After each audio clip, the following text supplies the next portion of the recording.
The boardroom fell silent when the homeless-looking man from the lobby dropped a black founder's card onto the mahogany table. The executives had just finished mocking him. Security was dragging his crying daughter toward the exit. The CEO had personally ordered him removed for disrupting the professional environment. Nobody recognized the wrinkled coat. Nobody saw past the worn shoes. They didn't know they'd just humiliated the billionaire founder who disappeared 5 years ago. The man who still owned everything they thought was theirs. If you want to see how this single father took back his empire, stay until the end. Drop a comment with your city so I can see how far this story travels.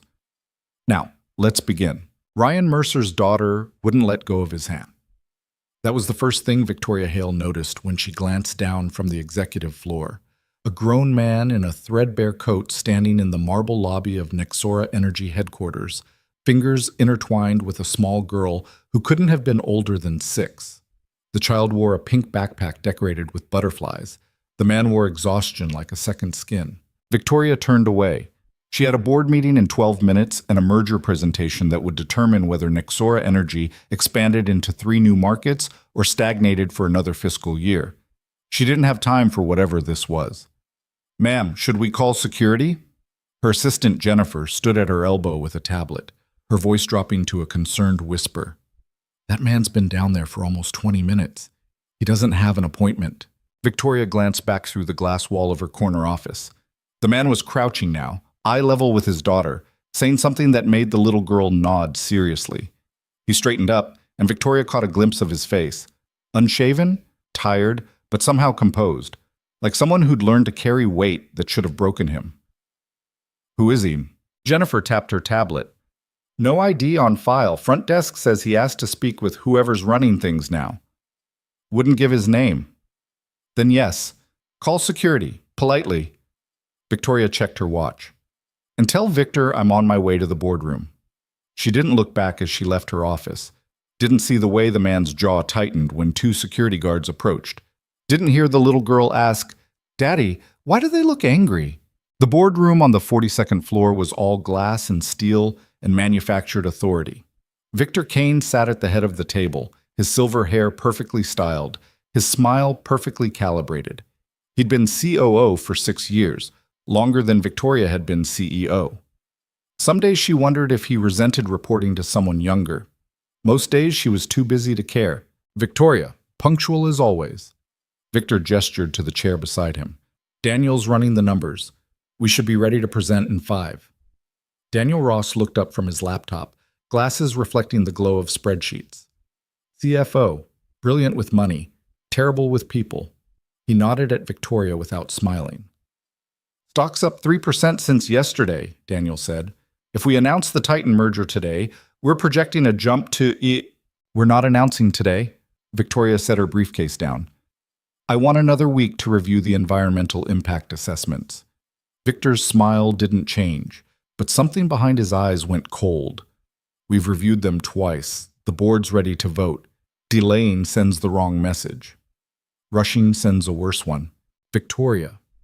Victor leaned forward, his voice dropping into that paternal register he used when he wanted to sound reasonable. "I understand you want to be thorough. It's admirable. But Titan Energy isn't going to wait forever, and if we don't move now, we risk losing the best acquisition offer we've seen in 5 years. Then they'll wait." Victoria met his eyes. "Or they won't. Either way, I'm not signing off on a merger until I'm certain it aligns with our values." Daniel made a sound that might have been a laugh. "Our values? We're an energy company, not a charity." "We're both." Victoria opened her briefcase, pulling out the folder she'd been reviewing since 4 that morning. Nexora was founded on the principle that clean energy should be accessible, not just profitable. If this merger compromises that, The founder's been gone for 5 years, Victor interrupted. "And with all due respect, the world has changed. The market has changed. We can honor the past without being imprisoned by it." Victoria wanted to argue, wanted to slam the folder down and remind Victor that she'd been hired specifically because the board believed she'd protect Nexora's mission, not dilute it. But Jennifer appeared in the doorway, her face pale. "Ma'am, I'm sorry to interrupt, but there's a situation in the lobby." Victor waved dismissively. "We're in the middle of..." "It's escalating," Jennifer said. Security's involved. I thought you should know. Victoria stood. I'll handle it. Start without me. She took the elevator down, expecting a protester or a disgruntled former employee. What she found was chaos barely contained behind a veneer of corporate politeness. Two security guards flanked the man in the worn coat. The little girl was crying now, clutching her father's leg while a small crowd of employees formed a half circle at a safe distance, their phones out, recording. The receptionist, Margaret, 63, been with the company since the beginning, stood between the guards and the man, her arms spread like she was shielding him. This is inappropriate, one of the guards was saying. Sir, you need to leave voluntarily, or we'll have to escort you out. I'm not causing trouble, the man said. His voice was quiet, strained. I just need to speak with someone in charge. You don't have an appointment. You don't have clearance. That means you don't belong here. Please, the little girl's voice cracked. We just want to talk. Victoria descended the last 3 steps, and her heels clicked against marble. The crowd parted. The guard straightened. The man looked up, and for a second, just a flash, Victoria thought she saw something familiar in his face. Something she couldn't place. What's the problem? She asked. The first guard, Stevens, gestured toward the man. Unauthorized individual refusing to leave the premises. We've asked 3 times. He won't comply. Victoria studied the man. Up close, he looked worse than he had from her office window. His coat was more than worn. It was frayed at the cuffs, missing a button. His jeans had a patch on one knee, but his eyes were steady, and he was holding his daughter with a gentleness that made Victoria's chest tighten inexplicably. I'm Victoria Hale, CEO. You wanted to speak with someone in charge? Yes. The man shifted, keeping his body between Victoria and his daughter. Protective. I need to discuss some internal matters, financial discrepancies. It's urgent. Then make an appointment through proper channels. I tried. I was told the executive team doesn't take meetings with external consultants without a referral. Victoria frowned. You're a consultant. Not exactly. Then what exactly are you? Before he could answer, a new voice cut through the lobby. Oh, this is Rich. Daniel Ross stepped out of the elevator, Victor beside him. They must have followed her down. Daniel was smirking, the way he did when he'd found an accounting error that saved the company money. Victor just looked annoyed. Seriously? Daniel walked closer, his expensive shoes clicking. You interrupted our meeting for this? Victoria, the man's clearly homeless. Look at him. I'm not homeless, the man said quietly. Right. You just dress like you sleep in your car. Daniel laughed. It wasn't a kind sound. Let me guess. You've got some brilliant investment opportunity you want to pitch? Some revolutionary energy idea that'll change the world? The little girl pressed her face against her father's leg, crying harder. That's enough, Victoria said. But Daniel was on a roll. He crouched down, addressing the child directly. Hey, sweetie, does Daddy drag you to a lot of office buildings? Is this how he spends his time instead of getting a real job? Daniel, Victoria's voice sharpened. Step back. Why? I'm just asking questions. If this guy's got legitimate business, he can articulate it without hiding behind a kid. The man's jaw clenched, his hand tightened around his daughter's. And when he spoke, his voice was still quiet, but there was something underneath it now, something hard. Her name is Ellie, and you don't get to talk to her like that. I'll talk however I want. This is private property. You're trespassing. Daniel straightened up, brushing off his knees like he'd touched something dirty. Victoria, call the cops. Let them deal with this. Margaret, the receptionist, stepped forward. Mr. Ross, that's not necessary. Did I ask for your opinion, Margaret? The old woman flinched. Victor put a hand on Daniel's shoulder, a gesture that looked conciliatory but wasn't. Daniel's right. We can't have random people walking in off the street making accusations. It sets a bad precedent. Victoria felt something twist in her stomach. This was wrong. The whole scene felt wrong. But Daniel and Victor were technically correct. Protocol existed for a reason. Security existed for a reason. She looked at the man again. I'm sorry, but if you can't provide credentials or a legitimate reason for being here, I have to ask you to leave. You want a legitimate reason? The man's voice was still quiet, still controlled, but his eyes burned. How about the fact that this company was built to help people, and now it's being gutted from the inside by people who only care about profit margins. That's a hell of an accusation, Victor said coldly. It's the truth. Prove it. Give me 5 minutes in a room with your financial records, and I will. Daniel laughed outright. Oh, this keeps getting better. You want access to confidential corporate documents? What are you, a spy? A corporate saboteur? I'm someone who knows what Nexora used to stand for. Used to, past tense. Victor folded his arms. This company has evolved. It's grown. If you knew anything about business, you'd understand that growth requires adaptation. Adaptation, the man repeated.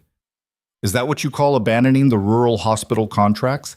Cutting funding to the small-town energy projects? Selling research data to the highest bidder? Victoria went still. How do you know about those projects? The man met her eyes. Because I watched them being built. Before Victoria could respond, Ellie's small voice cut through the tension. Daddy, I'm scared. The man immediately crouched, pulling his daughter close, whispering something in her ear. His whole body shifted, from confrontational to gentle in a heartbeat. And Victoria felt something crack in her chest, some wall she'd built that kept emotion separate from business. This wasn't protocol. This wasn't corporate policy. This was a father and his terrified daughter being humiliated in a lobby by men in expensive suits. Everyone stop!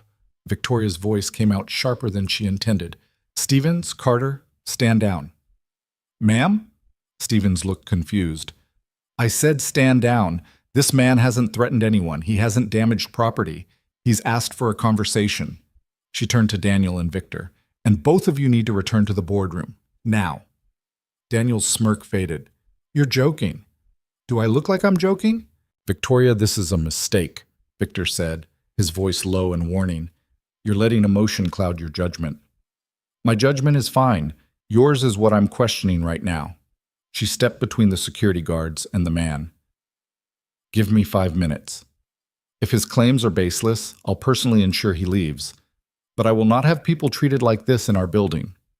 Victor's expression went flat. Noted. He and Daniel walked back toward the elevator, but not before Daniel shot the man one last contemptuous look. The crowd of employees slowly dispersed, disappointed the show was over. Margaret returned to her desk, but she gave Victoria a small, approving nod. Victoria turned back to the man. You've got your 5 minutes. Conference room 2. Let's go. The man stood, still holding Ellie's hand. Thank you. Don't thank me yet. Conference room 2 was small, windowless, designed for insurance adjusters and vendor negotiations. Victoria gestured to the chairs. The man helped Ellie into one, then took the seat beside her. Victoria sat across from them, arms folded. Talk, she said. The man was quiet for a moment, studying her. Then he said, Your CFO is embezzling funds through falsified vendor contracts. Your COO is negotiating a sale to Titan Energy that undervalues Nexora by 40% and includes severance packages for himself and 3 other executives that total $80 million. Victoria's blood went cold. That's impossible. It's documented. Encrypted emails, offshore accounts, shell corporations designed to look like legitimate energy suppliers. The man pulled a flash drive from his coat pocket and set it on the table. It's all here. Where did you get this? I have my sources. That's not an answer. It's the only one I'm giving right now. Victoria stared at the flash drive like it might explode. If what you're saying is true, and that's a massive if, why bring it to me? Why not go to the authorities? Because I wanted to give you a chance to fix this internally first. Why would you care? The man's expression softened. Because this company used to mean something. It used to stand for something, and I don't want to watch that disappear. Ellie tugged on her father's sleeve. Daddy, can I have my coloring book? Yeah, sweetheart. He pulled a small backpack off Ellie's shoulders and handed her a battered coloring book and a box of crayons. She immediately started coloring, her earlier tears forgotten. Victoria watched the girl, then looked back at the man. You still haven't told me who you are. Does it matter? Yes. Why? Because I need to know if I can trust you. The man smiled, but it was sad. Trust. That's a funny word coming from someone who just let her executives humiliate a child in her own lobby. Victoria flinched. I stopped it. You let it start. I didn't know it. You saw us standing there for 20 minutes. You sent security instead of coming down yourself. You made a choice. I was in a meeting. There's always a meeting. The man leaned forward. Do you know what this company was built on, Miss Hale? It wasn't quarterly earnings or stock projections. It was built on the idea that energy is a right, not a privilege. That small towns and rural hospitals and underserved communities deserve the same access to clean power as wealthy suburbs. I know the mission statement. Do you believe it? Victoria opened her mouth, closed it. The question was simple, but the answer felt impossible.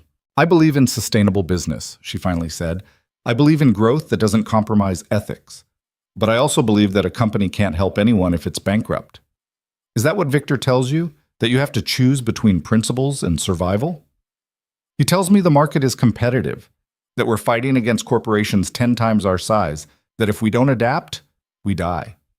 And selling out to Titan Energy is adaptation? It's a merger, a partnership. It's a takeover. The man's voice hardened. Titan will absorb Nexora, strip it for parts, and shut down every project that doesn't turn an immediate profit. The rural contracts will be the first to go. The hospital partnerships will be next. Within 2 years, everything that made Nexora different will be gone. You don't know that. I do. He tapped his flash drive. It's in the contract, buried in subsection 7 of the operational restructuring clause. Titan gets to terminate any project they deem financially non-viable within 18 months of acquisition. No board approval required. Victoria stared at him. How do you know what's in the contract? Because I've read it. That contract is confidential. Only 5 people have access to the full document. The man didn't answer. Victoria's mind raced. Victor had assured her the merger protected Nexora's core programs. Daniel had shown her projections proving the partnership would expand their humanitarian efforts, not reduce them. But if what this man was saying was true, I need to verify this, she said quietly. Then verify it. It'll take time. Days, maybe. I'll need to involve the legal team, the board. You don't have days. The man's voice was urgent now. The board votes on the merger in 72 hours. Once it's approved, it's done. No reversal, no second chances. Then what do you expect me to do? Look at the flash drive. Tonight, alone. Don't tell Victor. Don't tell Daniel. Don't tell anyone until you've seen what's there. Victoria picked up the flash drive. It was small, black, anonymous. It felt heavy in her hand. If this is some kind of scam, it's not. If you're trying to manipulate me, I'm trying to save a company that still has a chance to be what it was supposed to be. Ellie looked up from her coloring book. Daddy, I finished The Butterfly. The man's whole face changed. He leaned over, studying the page with exaggerated seriousness. That's beautiful, Ellie Bell. Best butterfly I've ever seen. Can we go home now? Soon, sweetheart. Just a few more minutes. Victoria watched them, father and daughter. She thought about the way Daniel had mocked them, the way Victor had dismissed them, the way she'd almost done the same. What's your name? She asked quietly. The man looked up. For a long moment, he didn't answer. Then he said, It doesn't matter yet. When will it matter? When you decide what kind of CEO you want to be. He stood, helping Ellie pack up her crayons. Victoria stood too, still holding the flash drive. I'll look at this tonight, she said. But if it's nothing, if you've wasted my time, it's not nothing. The man met her eyes. And you know it. You felt it. The way things have changed. The way decisions get made without you. The way Victor and Daniel exchange looks when you push back on something. Victoria's throat tightened. I don't know what you're talking about. Yes, you do. He took Ellie's hand and walked toward the door, but before he left, he turned back. This company was built by 2 people who believed they could change the world, he said quietly. One of them is gone.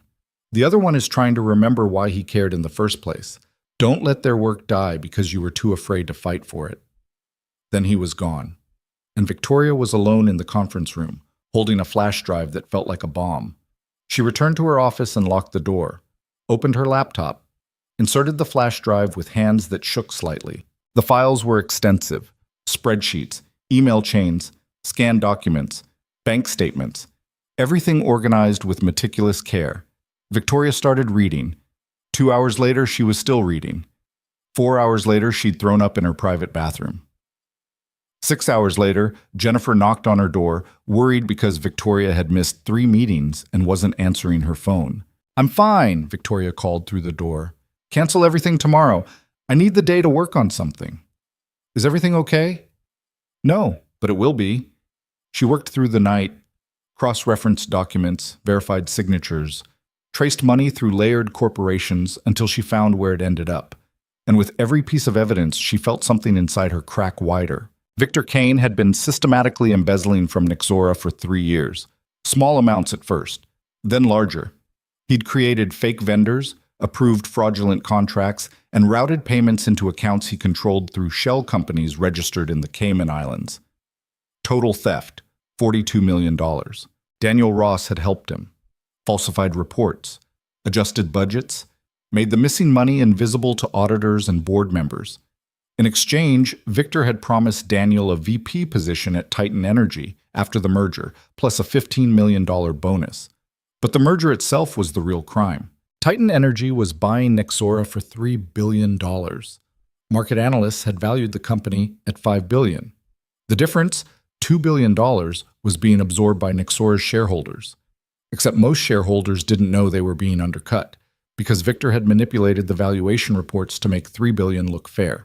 And buried in the contract, exactly where the mysterious man had said it would be, was the clause that would kill every humanitarian project Nexora had ever launched. Victoria sat back in her chair staring at the ceiling.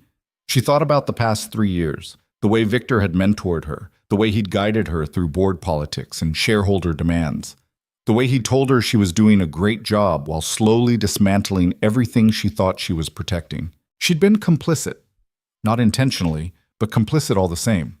Her phone buzzed, a text from Victor. "Board meeting 9 a.m. tomorrow. Final merger vote. Be ready to celebrate." Victoria looked at the flash drive.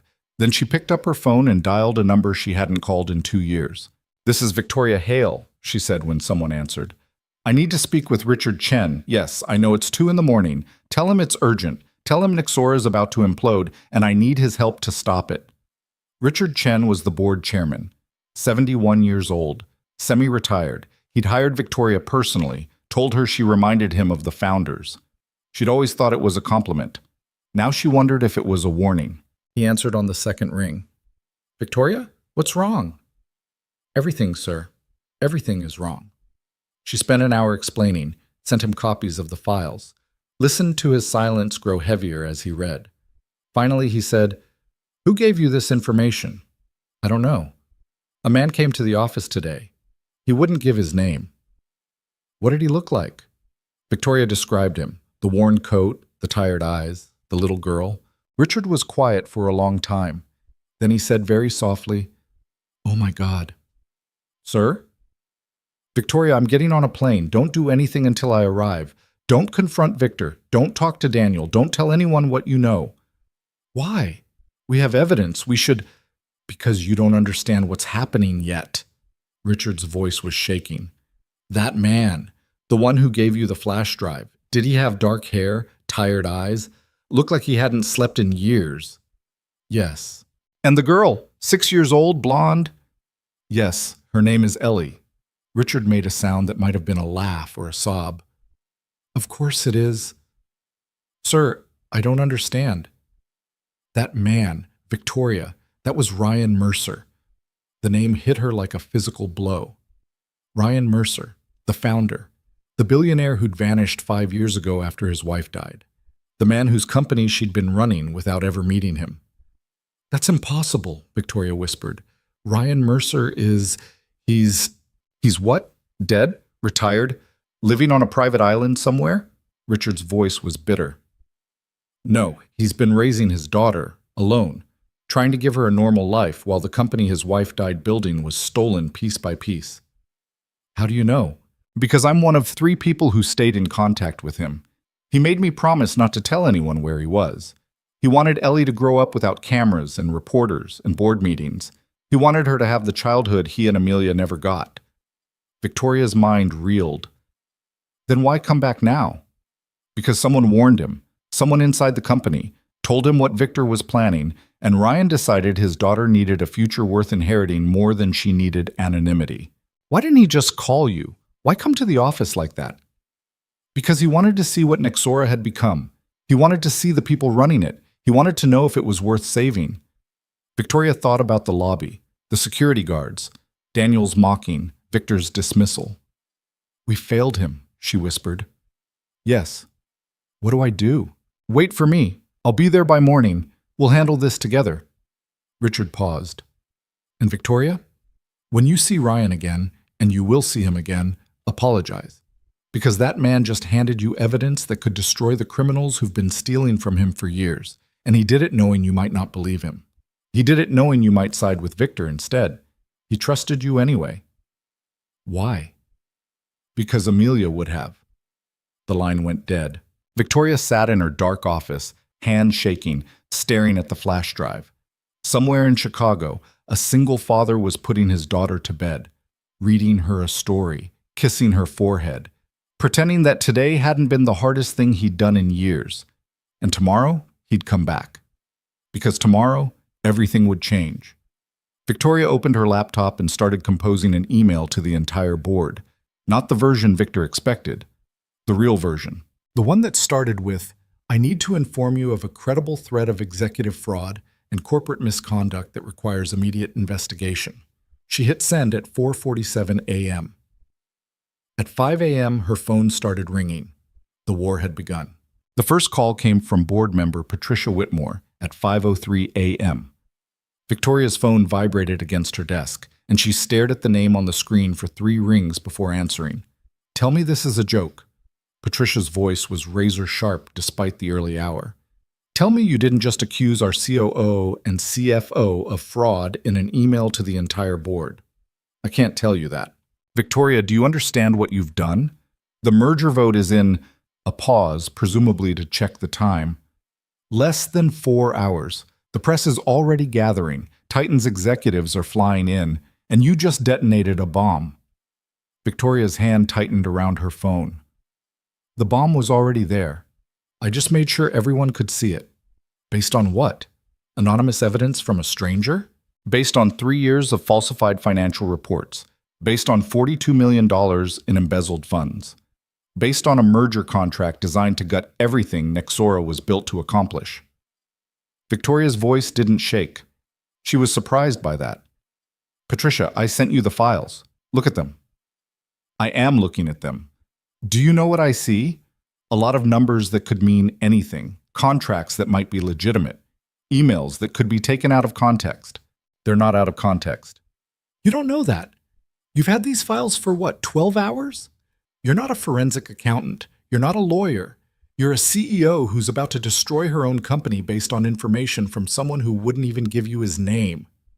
Victoria closed her eyes. "His name is Ryan Mercer." Silence. Then Patricia said very quietly, "That's not possible." Richard confirmed it. "Richard Chen, you called Richard?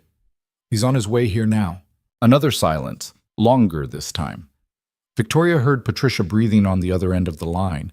When she spoke again, her tone had shifted, still sharp, but wary now. "If Ryan Mercer is really back, why didn't he come through official channels? Why the drama? Why show up looking like what? Like someone who's been raising a child alone for 5 years? Like someone who doesn't care about appearances anymore?" Victoria stood up, pacing to her window. Dawn was breaking over Chicago, painting the sky in shades of gray and pale orange. "He came back because his company is being stolen, Patricia, and we didn't recognize him. I didn't recognize him. None of us would have. He's been gone since his wife died." Victoria's voice softened. "Since Amelia died and he disappeared to take care of their daughter. We all assumed he'd abandoned Nexora, that he didn't care anymore, but he was just trying to be a father." Patricia was quiet for a long moment. Then she said, "Victor's going to fight this. You know that, right? He's not going to roll over and confess. He'll say the evidence is fabricated. He'll say Ryan is mentally unstable. He'll drag this out in court for years if he has to. Let him try." Victoria. "I'm done, Patricia. I'm done pretending things are fine when they're not. I'm done letting corrupt men make decisions because it's easier than fighting them. I'm done being the kind of CEO who looks the other way." She pressed her forehead against the cool glass. If you want to vote me out for this, go ahead. But I'm not backing down. Patricia exhaled slowly. I'm not voting you out. I'm just trying to prepare you for what's coming, because it's going to get ugly. I know. Do you? Because this isn't just about Victor and Daniel anymore. This is about everyone who enabled them. Everyone who signed off on those budgets without asking questions. Everyone who… Patricia stopped.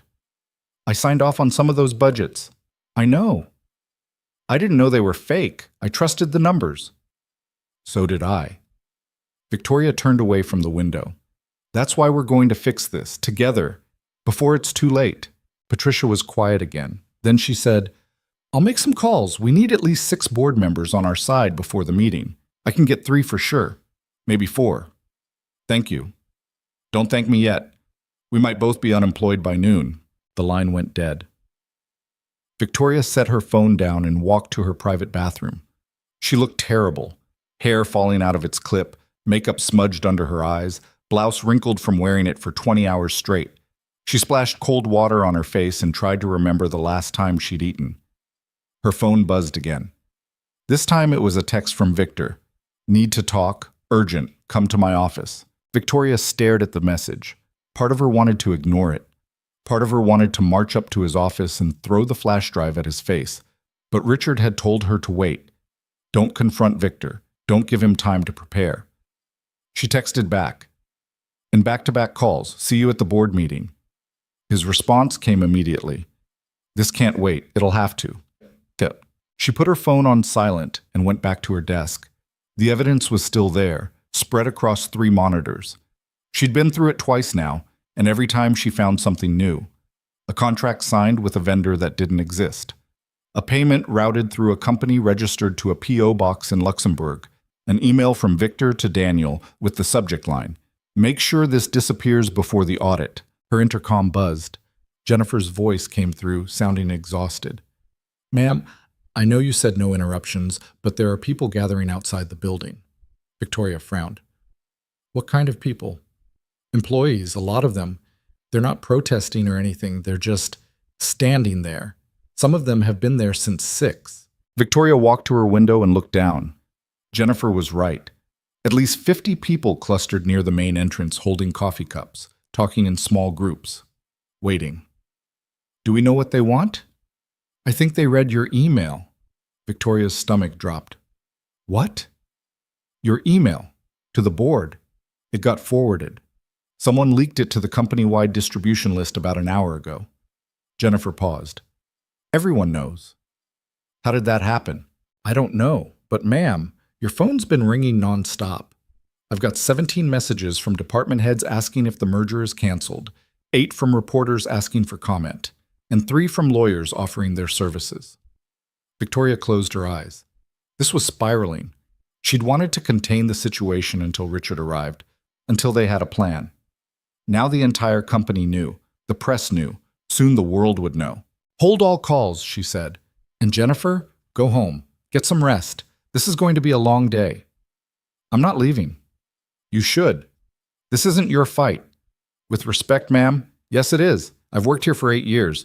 I believed in what this company stood for. If someone's been stealing from us, I want to be here when they answer for it. Victoria felt something loosen in her chest. Thank you. Do you need anything? Coffee? Food? Both, and maybe a weapon. Jennifer laughed nervously. I'll see what I can do. By 7:30, the crowd outside had grown to over 200 people. Victoria watched them from her window, trying to understand what she was seeing. They weren't angry, they weren't chanting or holding signs. They were just there.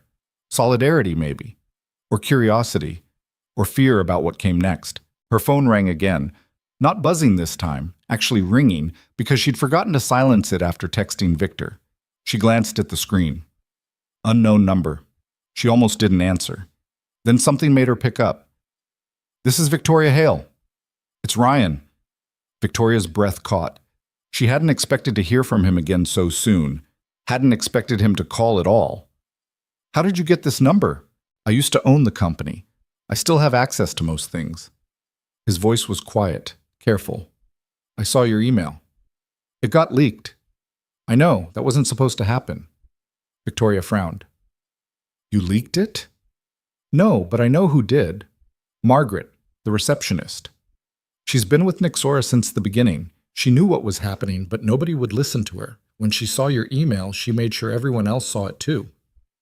She could be fired for that. She's willing to take the risk. Ryan paused. Are you? Victoria sat down slowly. I don't know what I am anymore. 12 hours ago, I thought I was running a successful company. Now I'm realizing I've been running a crime scene. You didn't know. I should have known. I'm the CEO. It's my job to know. Your job was to trust your executives. They betrayed that trust. Ryan's voice hardened. Don't let Victor make this about your failure. This is about his. Richard said you've been in contact, that you've known what was happening. For about 6 months, someone inside the company reached out, told me things were wrong. I didn't believe it at first, then I started looking into it myself. Why didn't you come forward sooner? Because I didn't want Ellie to see this.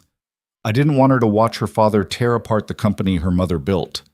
I thought maybe I could fix it quietly, behind the scenes. But then I saw the merger contract, and I realized there was no quiet way to stop this. Victoria thought about Ellie, the little girl in the pink backpack, coloring butterflies while her father confronted corporate criminals. Where is she now? With a friend. Safe. Ryan sounded tired. I told her we were going on an adventure. She thinks we're visiting my old office.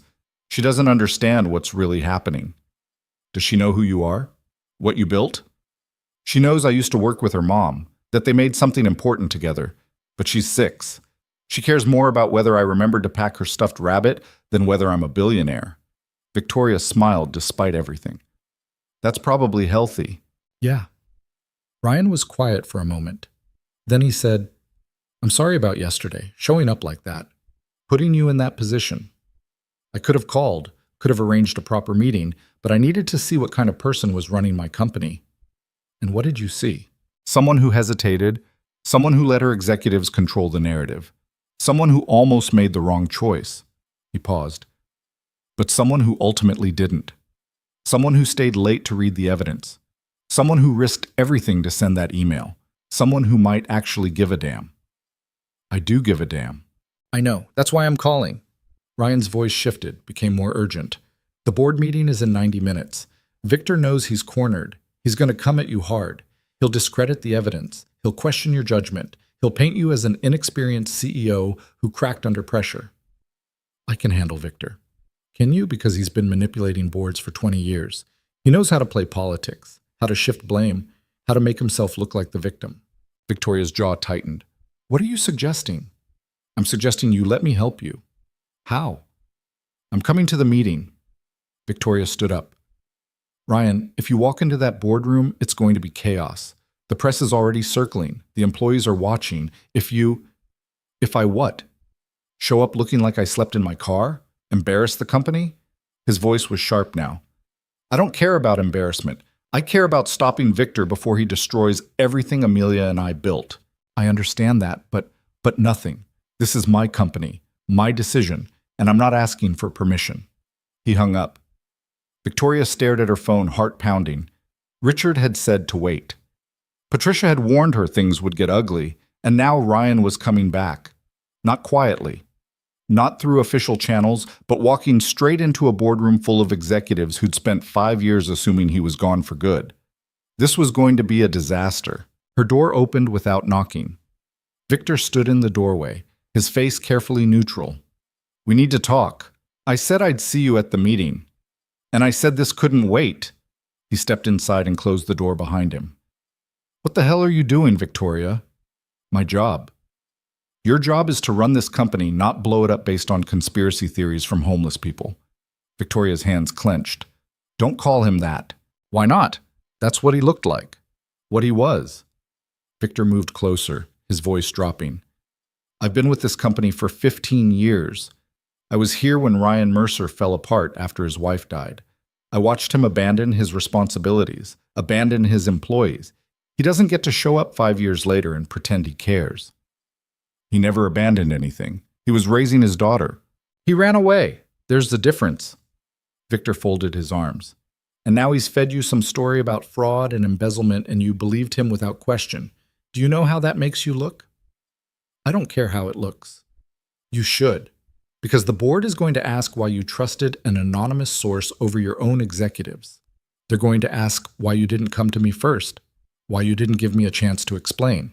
Explain what? The $42 million you stole? The fake vendors? The offshore accounts?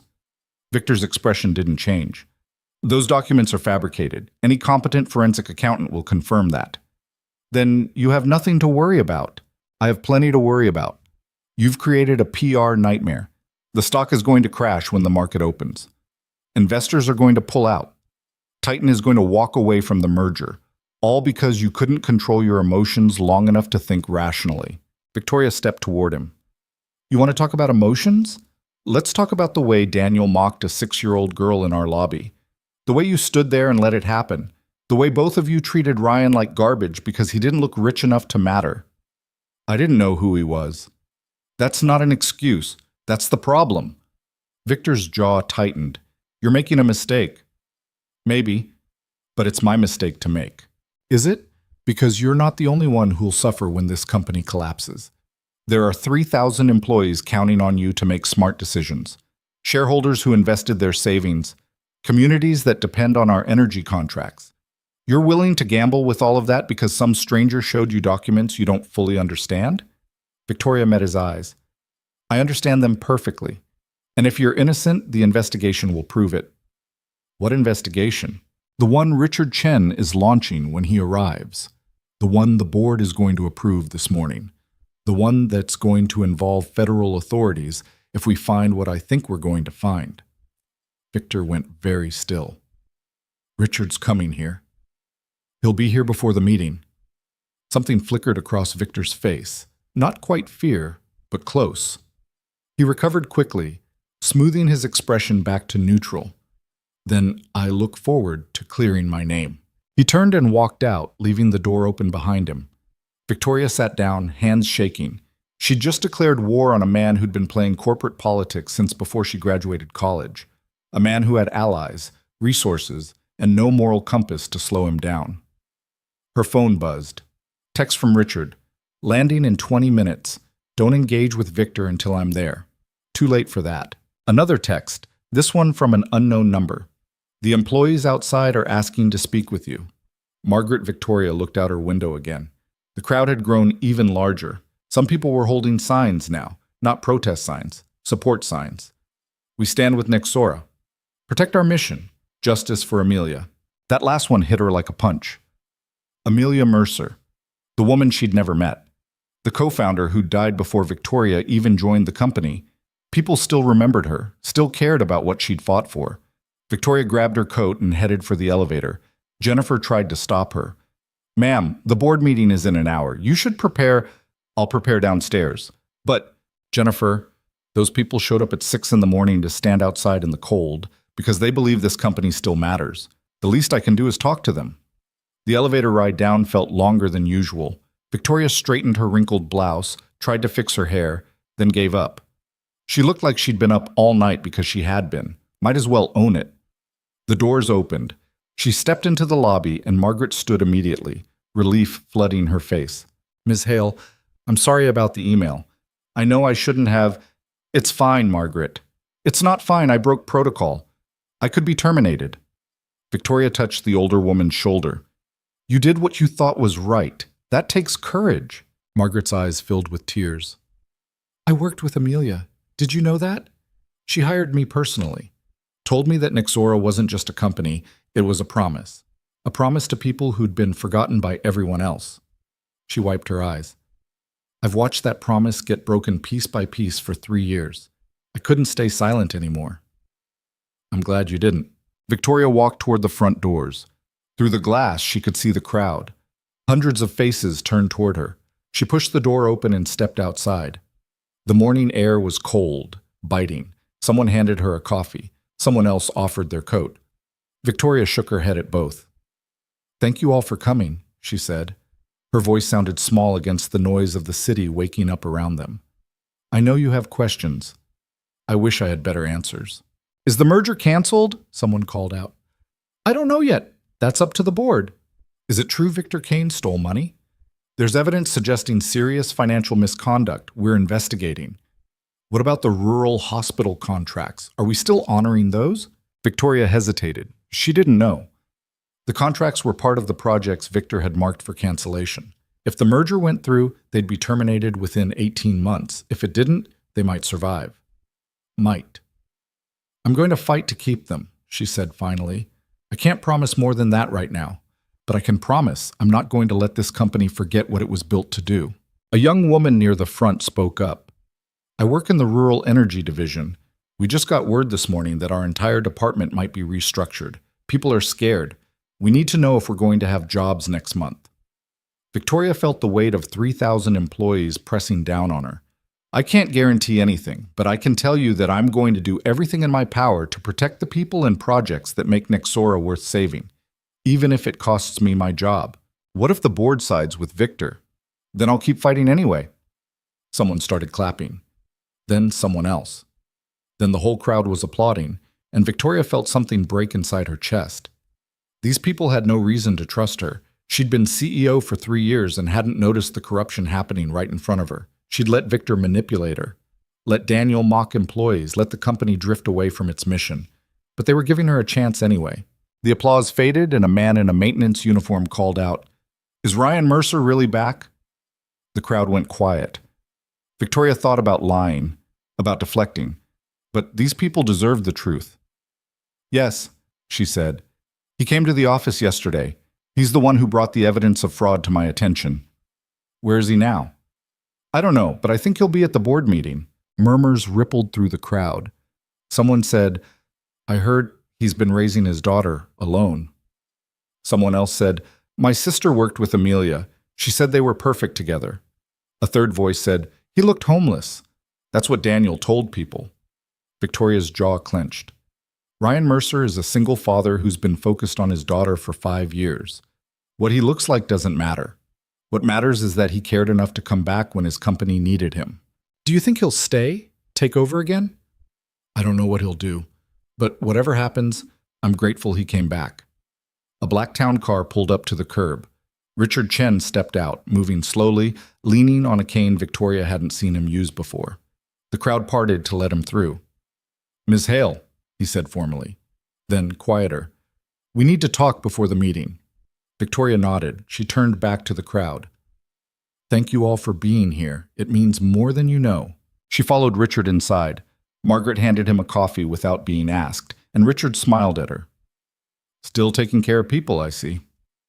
"Someone has to, Mr. Chen." They took the elevator to Victoria's office. Richard didn't speak until the door was closed and they were alone. "You look terrible," he said. "I feel worse." "Good. You should." He sat down heavily. "Do you understand what you've started?" "A war." "No. A reckoning." Richard set his cane aside.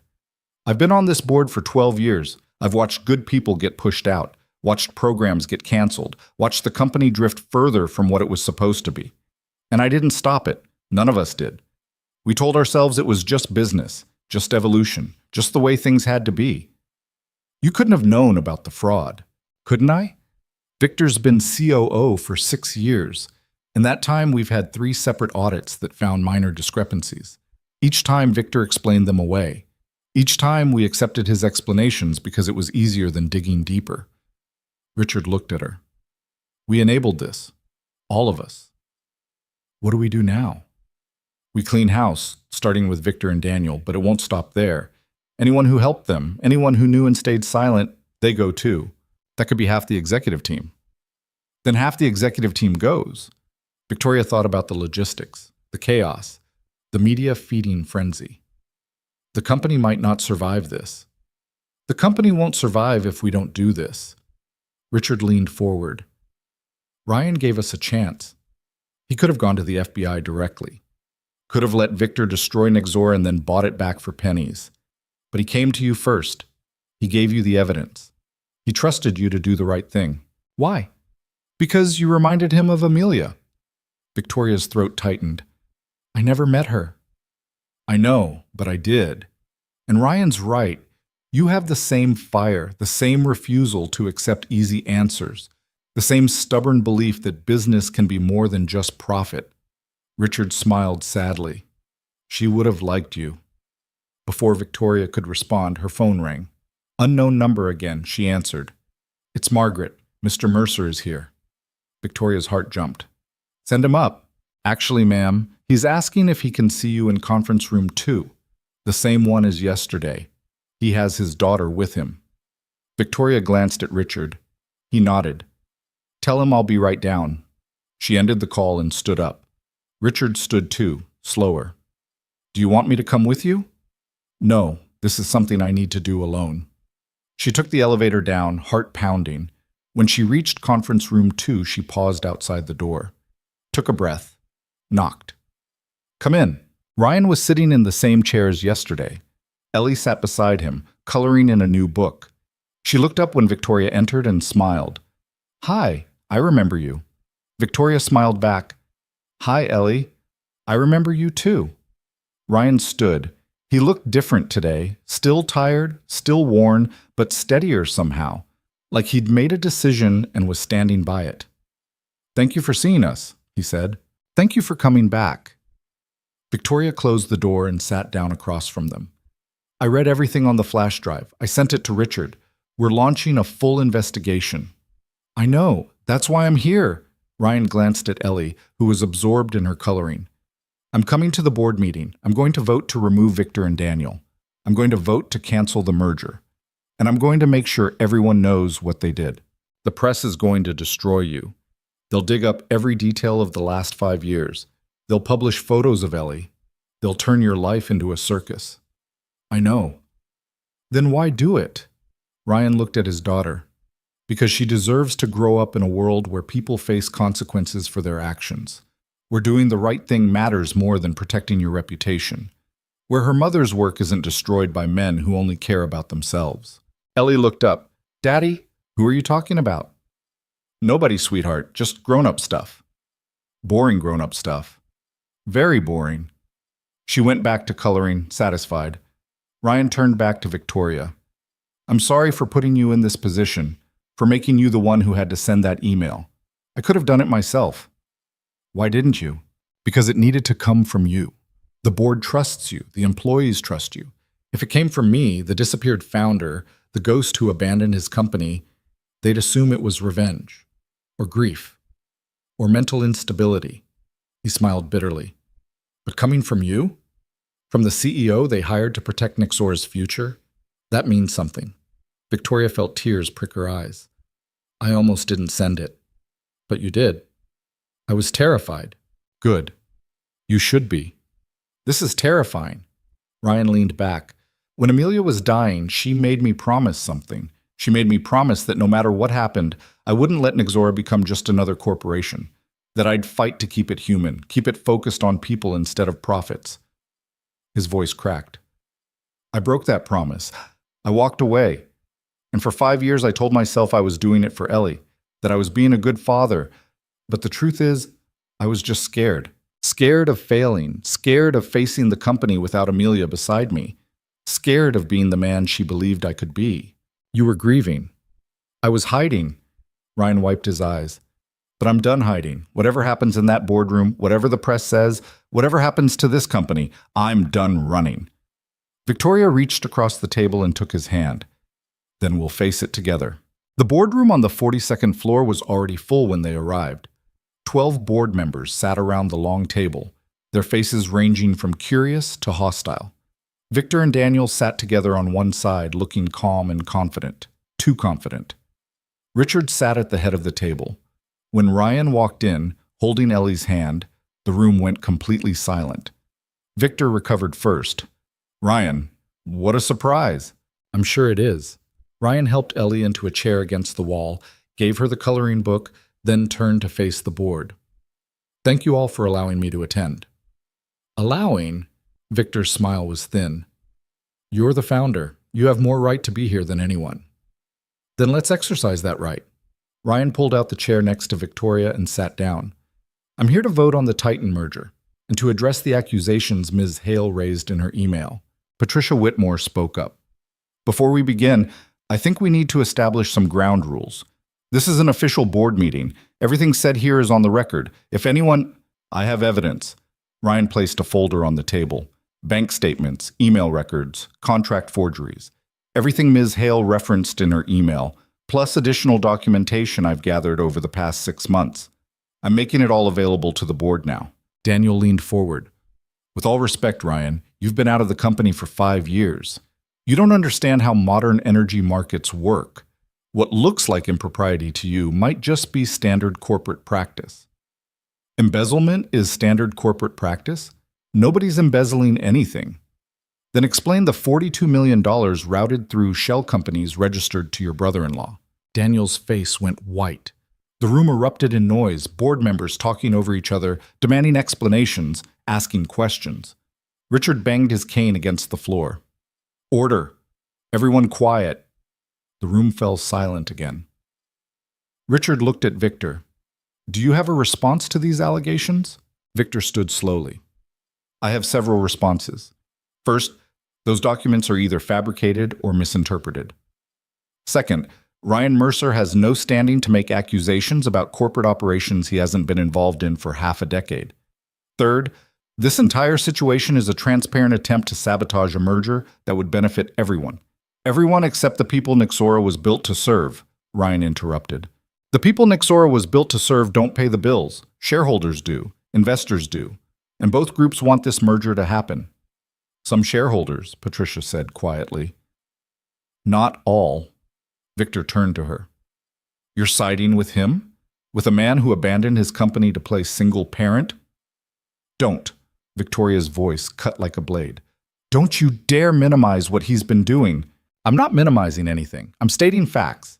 Ryan Mercer walked away from his responsibilities. He left us to clean up his mess. And now he wants to waltz back in and judge how we've run things in his absence? Ryan stood up. His voice was quiet, controlled, and somehow more intimidating than if he'd been shouting. You're right. I walked away. I left this company in the hands of people I trusted to protect it.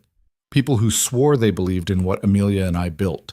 People who promised they'd keep Nexora focused on its mission. He looked around the table. And you destroyed it. Not quickly.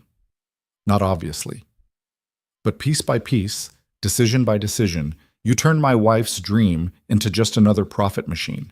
So yes, I'm judging you, all of you, and you've been found wanting.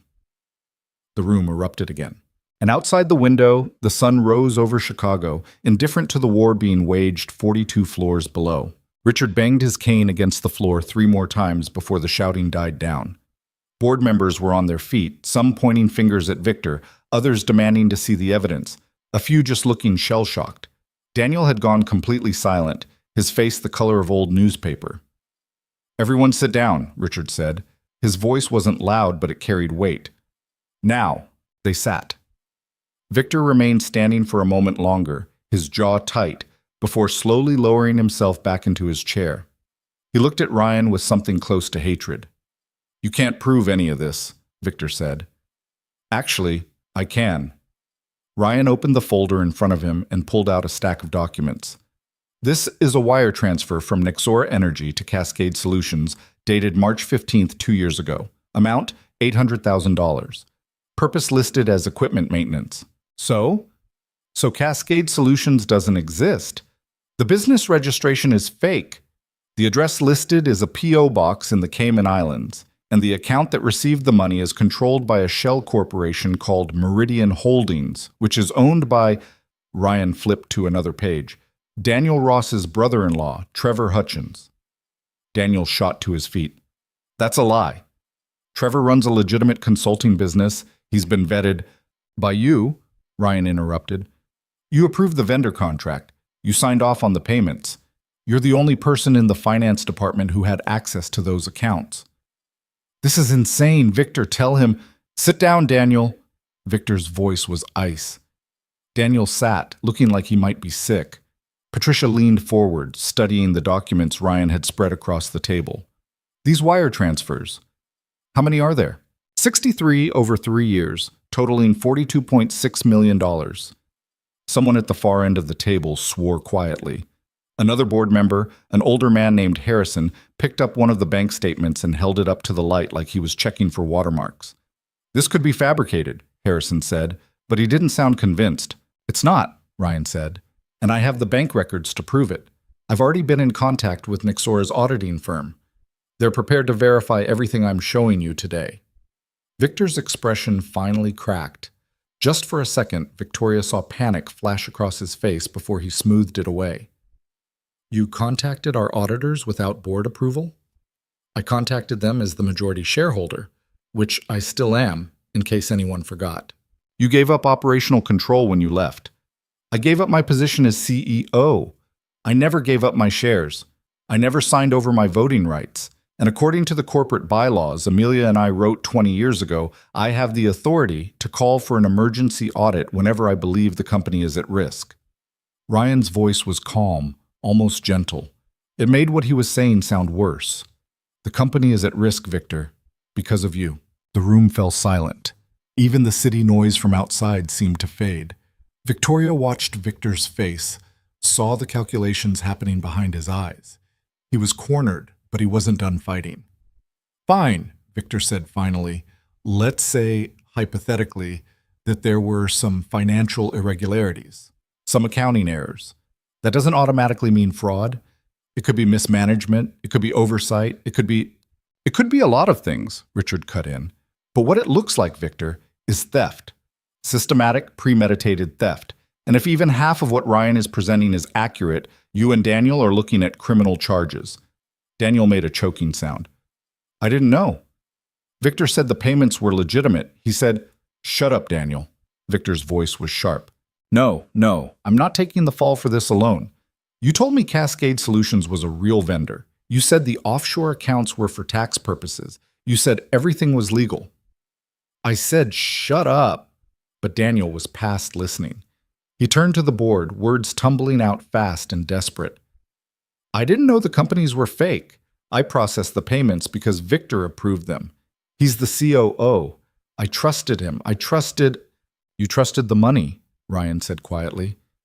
"How much did he promise you, Daniel? How big was your cut?" Daniel went pale. "I don't know what you're talking about." Ryan pulled out another document. "This is a contract between you and Titan Energy, signed 3 months ago. It promises you a VP position and a $15 million signing bonus once the merger is complete. The contract was negotiated by Victor Kane on your behalf." Victoria felt her stomach drop. She'd known Victor and Daniel were corrupt, but seeing it laid out like this, the numbers, the dates, the signatures, made it real in a way that turned her hands cold. "That contract is confidential," Daniel said weakly. "Not anymore." Ryan looked at Richard. "I'm formally requesting that the board vote to remove Victor Kane and Daniel Ross from their positions, effective immediately. I'm also requesting that all evidence of financial misconduct be turned over to federal authorities for criminal investigation." "Seconded," Patricia said immediately. "Wait."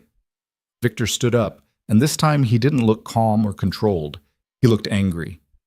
"You can't just walk back in here after 5 years and destroy everything we've built. This company was dying when you left. We saved it.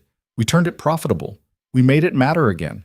You made it profitable by cutting every program that didn't turn an immediate return," Victoria said. Her voice was steady, but her hands were shaking under the table.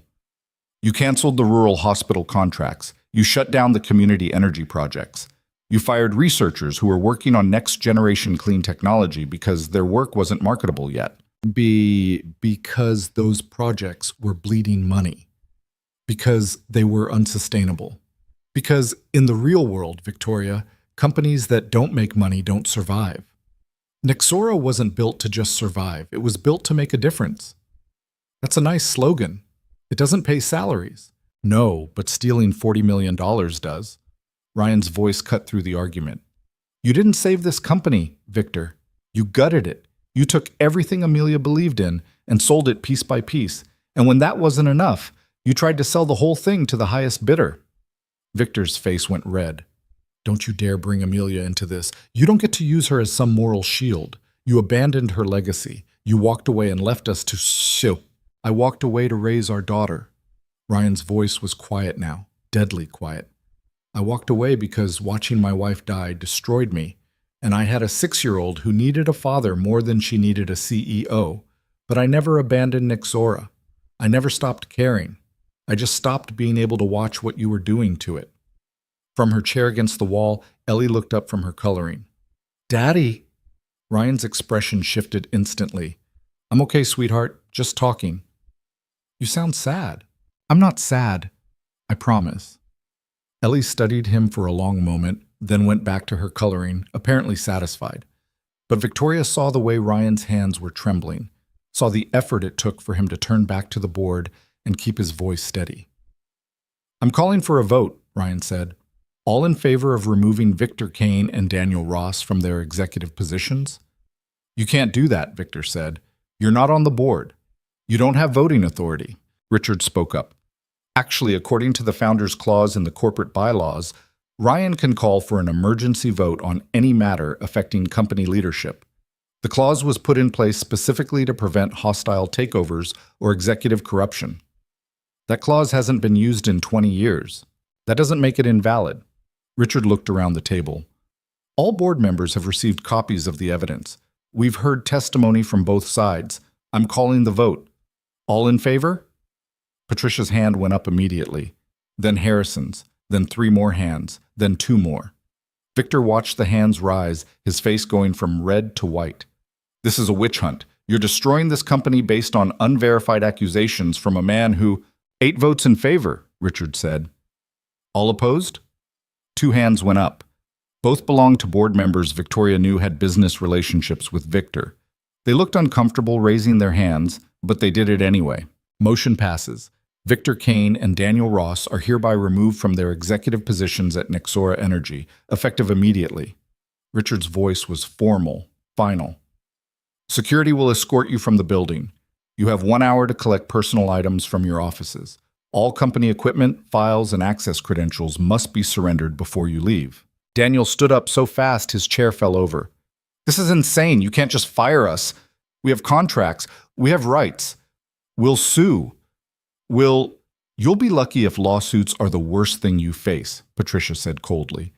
"I suggest you hire a good lawyer, Daniel. You're going to need one." Victor didn't move. He sat there, staring at Ryan with an expression Victoria couldn't quite read. Hatred, yes, but also something that looked almost like respect. "You planned this," Victor said quietly. "All of it.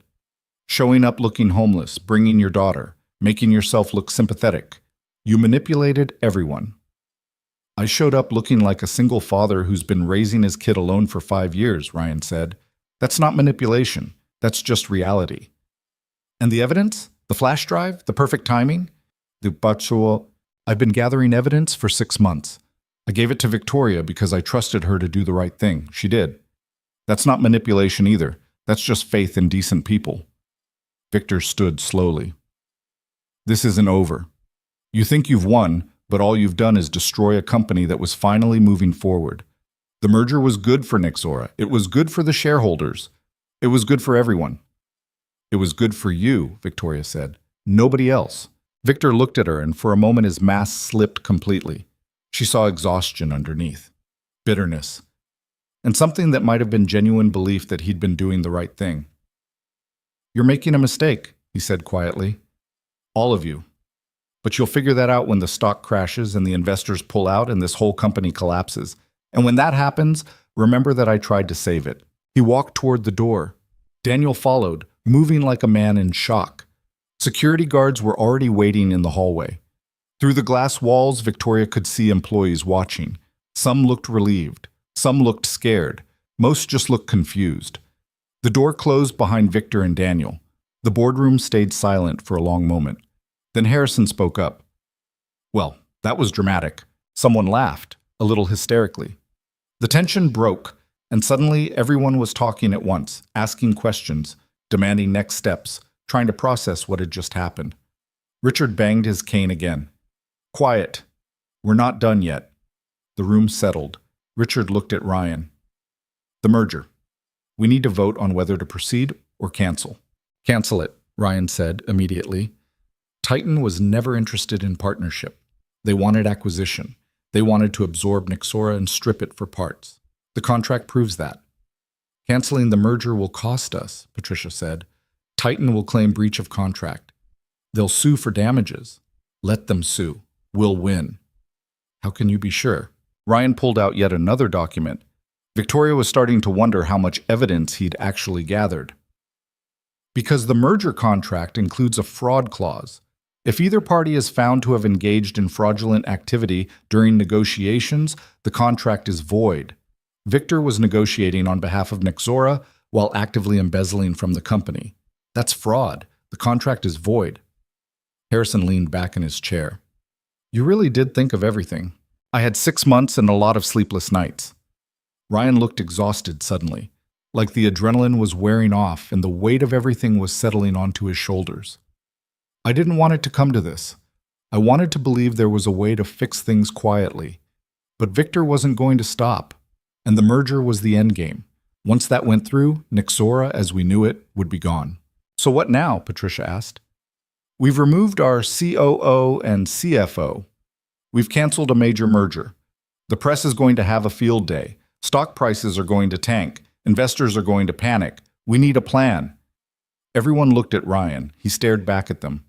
Don't look at me, he said. I'm not coming back as CEO. Victoria felt something drop in her chest. What? I can't run this company.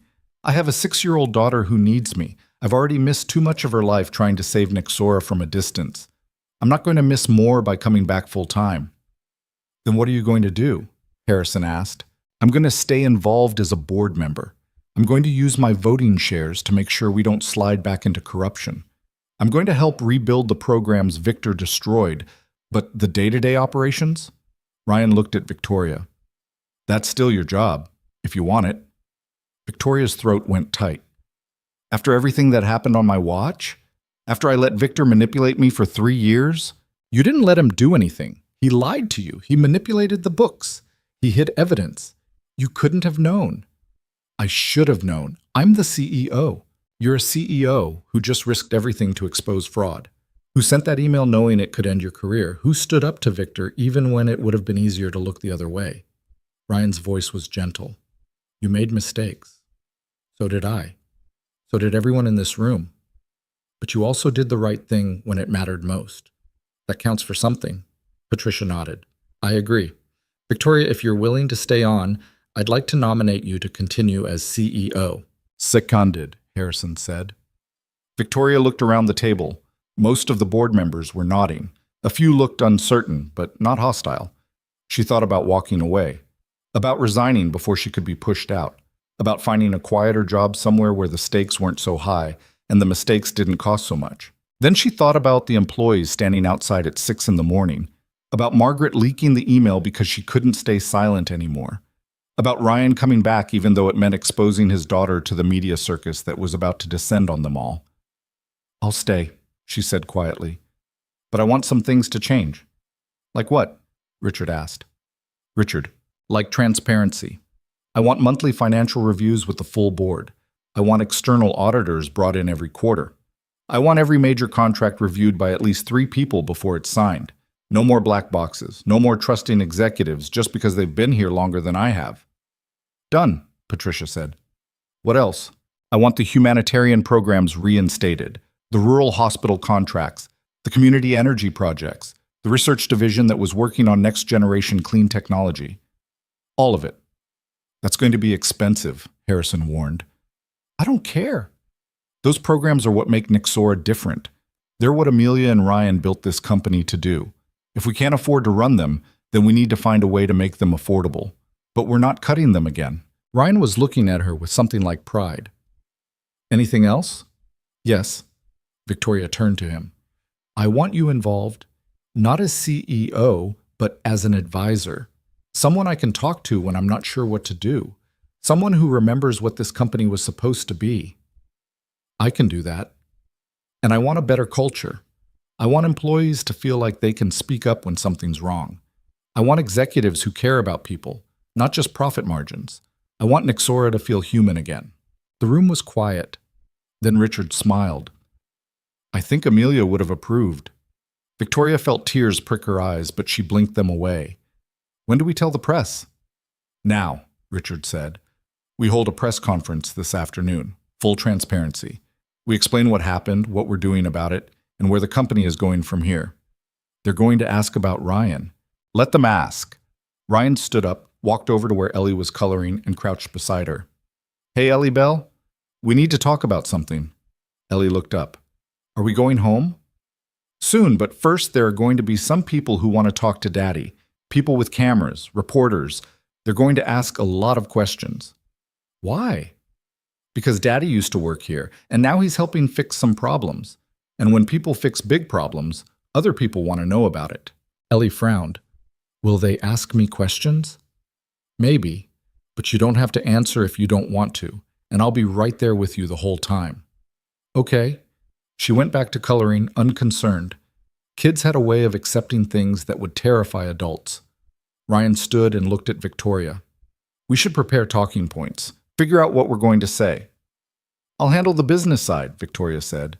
"You just need to explain why you came back. That's the easy part. I came back because my daughter deserves to inherit a company that still stands for something." They spent the next 2 hours preparing. Jennifer coordinated with the PR team to set up a press conference in the main lobby. Security cleared space for reporters and camera crews. Margaret fielded calls from every major news outlet in the city, politely declining to comment until the official statement. By noon, the lobby was packed. Cameras everywhere, reporters shouting questions before anyone even approached the microphone. Victoria stood backstage with Ryan, watching through a gap in the curtain. "I forgot how much I hate this part," Ryan said. "Which part?" "All of it. The cameras, the questions, the way they turn everything into a story instead of just reporting what happened. We could still cancel. Put out a written statement instead." "No, people deserve to hear this directly. They deserve to see that we're not hiding." Victoria looked at him. "You're brave. You know that?" "I'm terrified. There's a difference." "Doesn't look like it from here." Ryan smiled, but it didn't reach his eyes. "Where's Ellie?" "Margaret's watching her in my office. She'll be safe there." "Good. I don't want her seeing this. Not yet." Richard appeared, leaning on his cane. "It's time." They walked out together. The noise from the reporters was overwhelming. Flashes from cameras turned the lobby into a strobe light. Victoria stepped up to the microphone, and the crowd quieted just enough for her to speak. "Thank you all for coming. I'm Victoria Hale, CEO of Nexora Energy. This morning, the board of directors voted to remove COO Victor Kane and CFO Daniel Ross from their positions, effective immediately. This decision was made after an internal investigation revealed evidence of financial misconduct and fraud." The reporters erupted, everyone shouting questions at once. Victoria raised her hand. "I'll take questions in a moment. First, I want to introduce someone many of you have been asking about." She gestured to Ryan. "This is Ryan Mercer, founder of Nexora Energy." The lobby went insane. Cameras flashed so rapidly it felt like standing in a lightning storm. Reporters pushed forward. Security guards pushed back. Someone knocked over a microphone stand. The noise was deafening. Ryan stepped up to the microphone and waited. Eventually, the crowd settled enough for him to speak. 5 years ago, I lost my wife to cancer. Amelia Mercer was my partner in every sense. In life, in love, and in building this company. When she died, I made a choice. I stepped away from Nexora to focus on raising our daughter. Some people called it abandonment. Maybe they were right. But it was the only choice I could make and still be the father Ellie needed. His voice was steady, but Victoria could see the effort it took, saw the way his hands gripped the podium. 6 months ago, I learned that executives at Nexora were engaged in fraud, that they were stealing from the company Amelia and I built, that they were planning to sell Nexora in a merger that would destroy everything we'd worked for. So I came back. Not as CEO, not as some returning hero, just as someone who couldn't watch his wife's legacy be destroyed by people who only cared about profit. A reporter shouted, "Why didn't you come forward sooner?" "Because I wanted to give the current leadership a chance to fix it themselves. I gave evidence to Ms. Hale. She did the right thing. She risked her career to expose the fraud. That took courage." "What happens to Nexora now?" Another reporter called out. "Nexora continues. We're canceling the Titan merger. We're reinstating the humanitarian programs that were cut. We're rebuilding this company to be what it was always meant to be, a force for good, not just profit." "Are you returning as CEO?" "No. My daughter needs me more than this company does. Victoria Hale will continue as CEO. I'll stay involved as a board member, but the day-to-day operations are hers." "Do you think Nexora can survive this scandal? Ryan was quiet for a moment. Then he said, I think companies, like people, are defined by how they respond when things go wrong. Nexora went wrong. We're responding by holding people accountable, by being transparent, and by recommitting to our founding values. If that's not enough to survive, then maybe we don't deserve to. The questions kept coming. How much money was stolen? Would there be criminal charges? What about the shareholders? What about the stock price? Victoria and Ryan answered what they could, deflected what they couldn't. Finally, Richard stepped up. That's all for now. We'll release more information as the investigation continues. Thank you. They walked backstage through a wall of noise. Once they were away from the cameras, Victoria leaned against the wall and closed her eyes. That was awful, she said. Could have been worse, Ryan said. How? They could have asked about Ellie. They will eventually, but at least we got through today without it. Victoria's phone buzzed. She pulled it out and saw a text from Jennifer. Stock down 18% and falling. Investors asking for emergency call. She showed the message to Ryan. He sighed. This is going to get worse before it gets better. I know. The board might lose their nerve. They might decide I was wrong, that we should have kept Victor, kept the merger, kept everything quiet. Then we'll fight them too. Ryan looked at her. You really mean that? I really do. They stood there for a moment, two people who'd been strangers 48 hours ago and were now bound together by a company that felt less like a business and more like a battlefield. I should check on Ellie, Ryan said finally. Go. I'll handle the investors. He started to walk away, then turned back. Victoria, thank you for believing me, for sending that email, for not taking the easy way out. Thank you for coming back, for trusting me with the evidence, for giving us a chance to fix this. Ryan nodded and disappeared down the hallway. Victoria pulled out her phone and called Patricia. I need you to set up a call with the major investors. Today. We need to control this narrative before it controls us. Already on it. Conference call at 4. Be ready for blood. The call was exactly as bad as Victoria expected. Investors screaming about losses, demanding explanations, threatening to pull their money. She spent 2 hours talking them down, explaining the situation, promising transparency and accountability. Some of them listened. Some of them didn't. By the time the call ended, 3 major investors had announced they were divesting. The stock dropped another 12%. Victoria sat in her office afterwards, staring at the numbers on her screen. In one day, she'd lost the COO, the CFO, and 28% of Nexora's market value. Any reasonable person would call that a disaster. But when she looked out her window at the employees still gathered below, still holding their signs, still believing the company was worth fighting for, she couldn't quite bring herself to agree. Her door opened. Ryan walked in, Ellie following behind him. She wanted to see where Mommy used to work, Ryan said quietly. Ellie looked around the office with wide eyes. Daddy says Mommy had a desk like yours.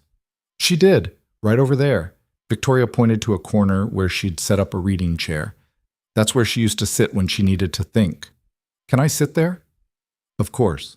Ellie climbed into the chair, her small body barely making a dent in the cushions. She sat very still, very serious, like she was trying to feel some connection to a mother she barely remembered. Ryan watched her, his expression unreadable. She asks about Amelia sometimes, he said quietly. I tell her stories, show her pictures, but it's not the same as remembering. What do you tell her about Nexora? I tell her that her mother wanted to help people, that she believed everyone deserved access to clean energy, not just people who could afford it, that she spent her whole life fighting to make that real. That's a good legacy. It is, if we can keep it alive. Victoria looked at the numbers on her screen again. The falling stock price, the angry investors, the uncertain future. Then she looked at Ellie, sitting in Amelia's chair, and she made a decision. We will, she said, no matter what it cost. We will. The next 72 hours felt like drowning in slow motion. Victoria slept 3 hours the first night, 2 the second, none the third. Her office became a war room, laptops everywhere, coffee cups growing cold on every surface, Jennifer bringing food that mostly went uneaten. The stock kept falling, 31% down by Wednesday morning.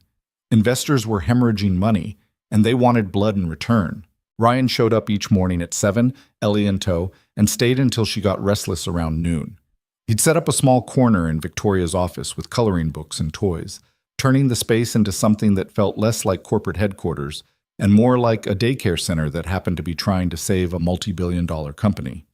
"You need to sleep," Ryan said on the third morning, watching Victoria stare at her seventh cup of coffee like it held answers. "I'll sleep when this is over. It's not going to be over for months, maybe years. Then I'll sleep in a few years." He didn't smile. "Victoria, you're no good to anyone if you collapse." "I'm fine." "You're not fine. You're running on fumes and stubbornness." He pulled the coffee cup away from her. "Go home, shower, sleep for 4 hours. The company will still be here when you get back." "I can't. The audit team is coming at 2.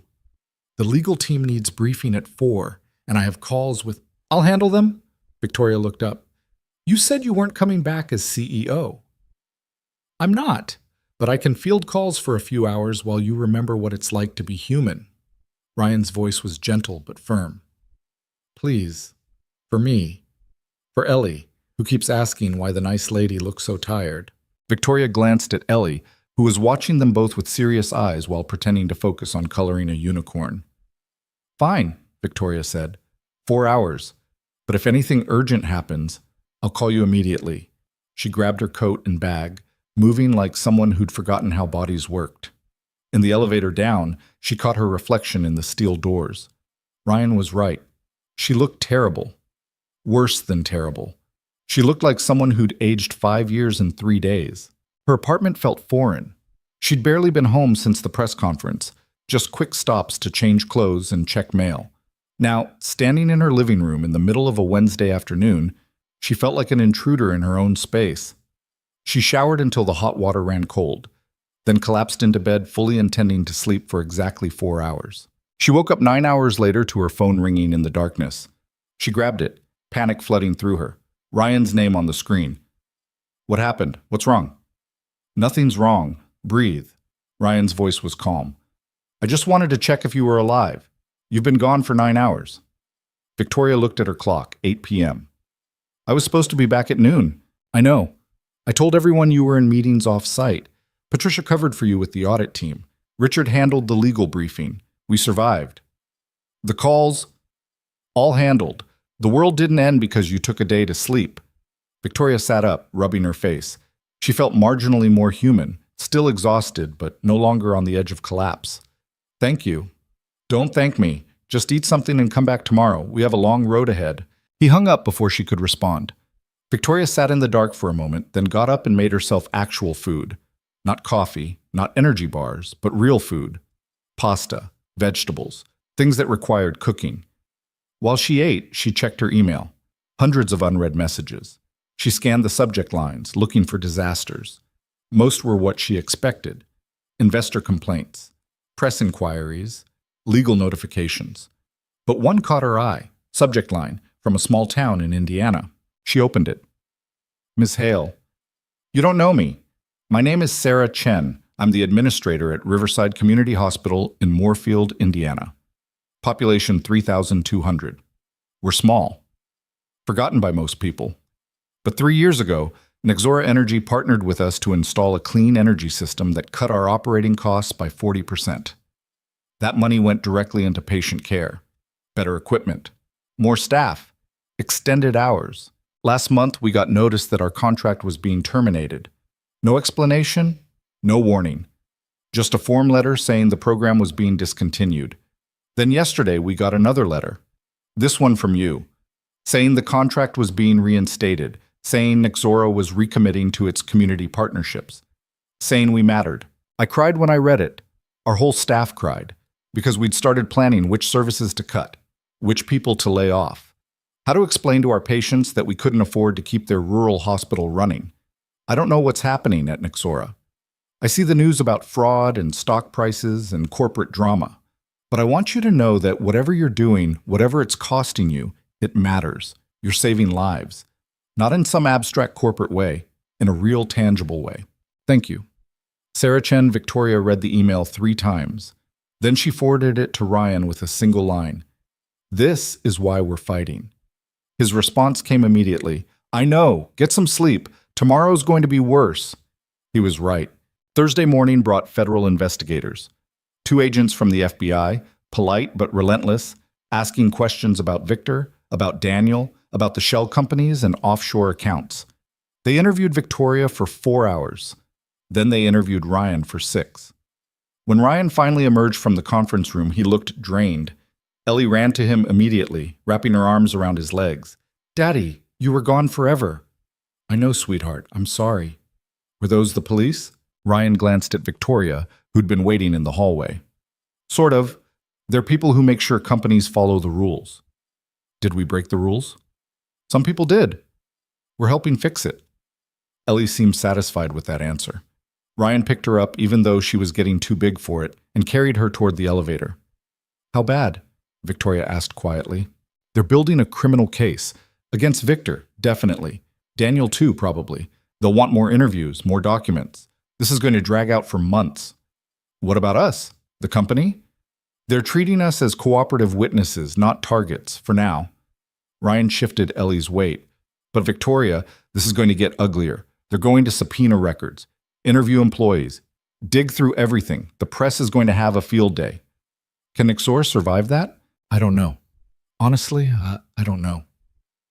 That night, Victoria stayed late again, reviewing financial projections with Patricia and Harrison. The numbers were brutal. Without the Titan merger, Nixora was looking at a significant cash flow problem. Not immediate bankruptcy, but close enough to make everyone nervous. "We need to cut costs," Harrison said. "Significantly." "Where?" Victoria asked. "Administration, marketing, executive compensation." He paused. "And maybe some of the community programs." "No." Victoria's voice was flat. "We're not cutting the community programs." "Victoria, we're losing money. We have to cut somewhere." "Then we cut everywhere else. We reduce executive salaries, mine included. We eliminate bonuses. We renegotiate vendor contracts. We find every penny of waste in this building and we cut it. But we do not abandon the people who depend on us." Patricia was looking at her with something like respect. "You realize that's going to make you extremely unpopular with the remaining executives." "I don't care." "You should care. You need allies. You need people willing to work with you, not against you." "Then I'll find new people. People who actually believe in what this company is supposed to do." Harrison rubbed his temples. "This is going to be a disaster." "It already is a disaster. We're just choosing which kind." Victoria pulled up the email from Sarah Chen and showed it to them. "This is what we're protecting. Not stock prices, not investor returns, people like this, hospitals like this, communities like this." Harrison read the email, then passed it to Patricia. She read it twice, her expression softening. "All right," Patricia said finally, "we do it your way. We cut everything except the mission. But Victoria, if this doesn't work, if we can't make the numbers add up, we're going to have some very hard conversations." "I know." The cuts started the next day. Victoria sent out a company-wide email explaining the situation. No sugarcoating, no corporate speak, just honest truth about where they were and what needed to happen. Executive salaries would be reduced by 30% across the board. Bonuses were suspended indefinitely. Non-essential travel was canceled. Marketing budget was slashed. Every department would undergo efficiency reviews. But the community programs would continue. The rural hospital contracts would be honored. The clean energy partnerships would expand. The response was mixed. Some employees were relieved, some were angry. The remaining executives were furious. 2 of them resigned within 24 hours. 3 others requested meetings to discuss concerns. Victoria met with each one individually, listened to their complaints, acknowledged their frustrations, and held firm. "This company was built on a promise," she told them. "I'm not breaking that promise to save a few percentage points on quarterly earnings." By Friday afternoon, 5 more executives had resigned. Victoria's phone was ringing constantly with board members expressing concern. The press was writing articles about corporate chaos and leadership crisis. The stock dropped another 4%. And through it all, Ryan kept showing up. Every morning at 7 with Ellie, sitting in Victoria's office, fielding calls, reviewing documents, offering quiet support when she felt like she was drowning. "Why are you still here?" Victoria asked him late Friday night. Everyone else had gone home. Even Jennifer had finally left after Victoria threatened to physically carry her to the elevator. Ryan was sitting on the floor, helping Ellie build a tower out of blocks. Where else would I be? Home, with your daughter, away from this mess. This is my mess, too. You didn't create it. Neither did you, but here we are. He placed another block on the tower. Ellie clapped when it stayed balanced. Besides, Ellie likes it here. Don't you, sweetheart? Margaret gave me cookies, Ellie announced. 3 of them. Margaret spoils you. That's what cookies are for. Ryan smiled, and Victoria felt something loosen in her chest. In the middle of everything falling apart, there was this. A 6-year-old building block towers. A father who'd given up anonymity to save his wife's legacy. A receptionist who gave extra cookies to a little girl who'd lost her mother. Small moments of humanity in the middle of corporate warfare. I got another email today, Victoria said, from a woman in Montana. She runs a community center that Nixora helped power. Said our partnership allowed them to offer free computer classes to kids who couldn't afford internet at home. 37 kids. That's how many we're helping in one tiny town in Montana. How many towns do we partner with? 83 across 14 states. Ryan was quiet for a moment. That's a lot of kids. Yeah. Victoria, I know this is hard. I know you're second-guessing everything, but you made the right choice. Did I? We've lost 1/3 of our market value. Half our executive team quit. Investors hate us. The press thinks we're incompetent, and we're one bad quarter away from real financial trouble. But we still have those 83 towns. Still have those kids learning computer skills. Still have hospitals keeping their lights on and patients getting care. That has to count for something. Does it count enough? I think Amelia would say yes. The mention of Amelia made Victoria's throat tight. You must miss her every day. Every minute of every day. Ryan's voice was soft, but Ellie makes it bearable. Watching her grow up, seeing pieces of Amelia in her laugh, her stubbornness, her weird obsession with butterflies. It hurts, but it also helps. Does that make sense? Yeah, it does. Ellie yawned, the kind of whole-body yawn that only small children manage. Daddy, I'm tired. I know, baby. Let's go home. Can we come back tomorrow? It's Saturday tomorrow. We're going to stay home and have a lazy day. But what about Victoria? Ryan glanced at Victoria. Victoria needs a break too, right? Victoria wanted to say no. Wanted to say she'd be here Saturday and Sunday and every day after because the company was barely holding together, and if she stopped working for even a minute, it might all collapse. But Ellie was looking at her with those serious eyes, and Victoria heard herself say, Right, I need a break. See? Ellie said to her father. She needs rest. When did you get so smart? I've always been smart, you just noticed. Ryan laughed and picked her up. Come on, wise one, let's get you to bed. He paused at the door. Victoria, actually take the weekend off. Don't come in. Don't check email. Just rest. I can't. You can. The company survived today. It'll survive tomorrow. But you won't survive if you keep pushing like this. He left before she could argue. Victoria sat alone in her office, surrounded by evidence of everything that had gone wrong. But she thought about Sarah Chen in Indiana, about 37 kids in Montana, about 83 towns that still had power because Nixora had kept its promises. She thought about Ryan, who'd lost everything and still came back fighting. She thought about Ellie, building block towers in the middle of corporate chaos, completely unaware that her presence was the only thing keeping 2 exhausted adults from giving up entirely. And she made herself go home. Saturday morning, she woke up to her phone buzzing. Not a call. A text from Ryan. Don't check your email. Doctor's orders. She smiled and put the phone down. Spent the day doing absolutely nothing work-related. Went for a walk, read a book, cooked dinner, remembered what it felt like to be human instead of a machine designed to process crisis. Sunday evening, her phone rang. Ryan's number. I thought you said no work this weekend, Victoria answered. This isn't work. This is personal.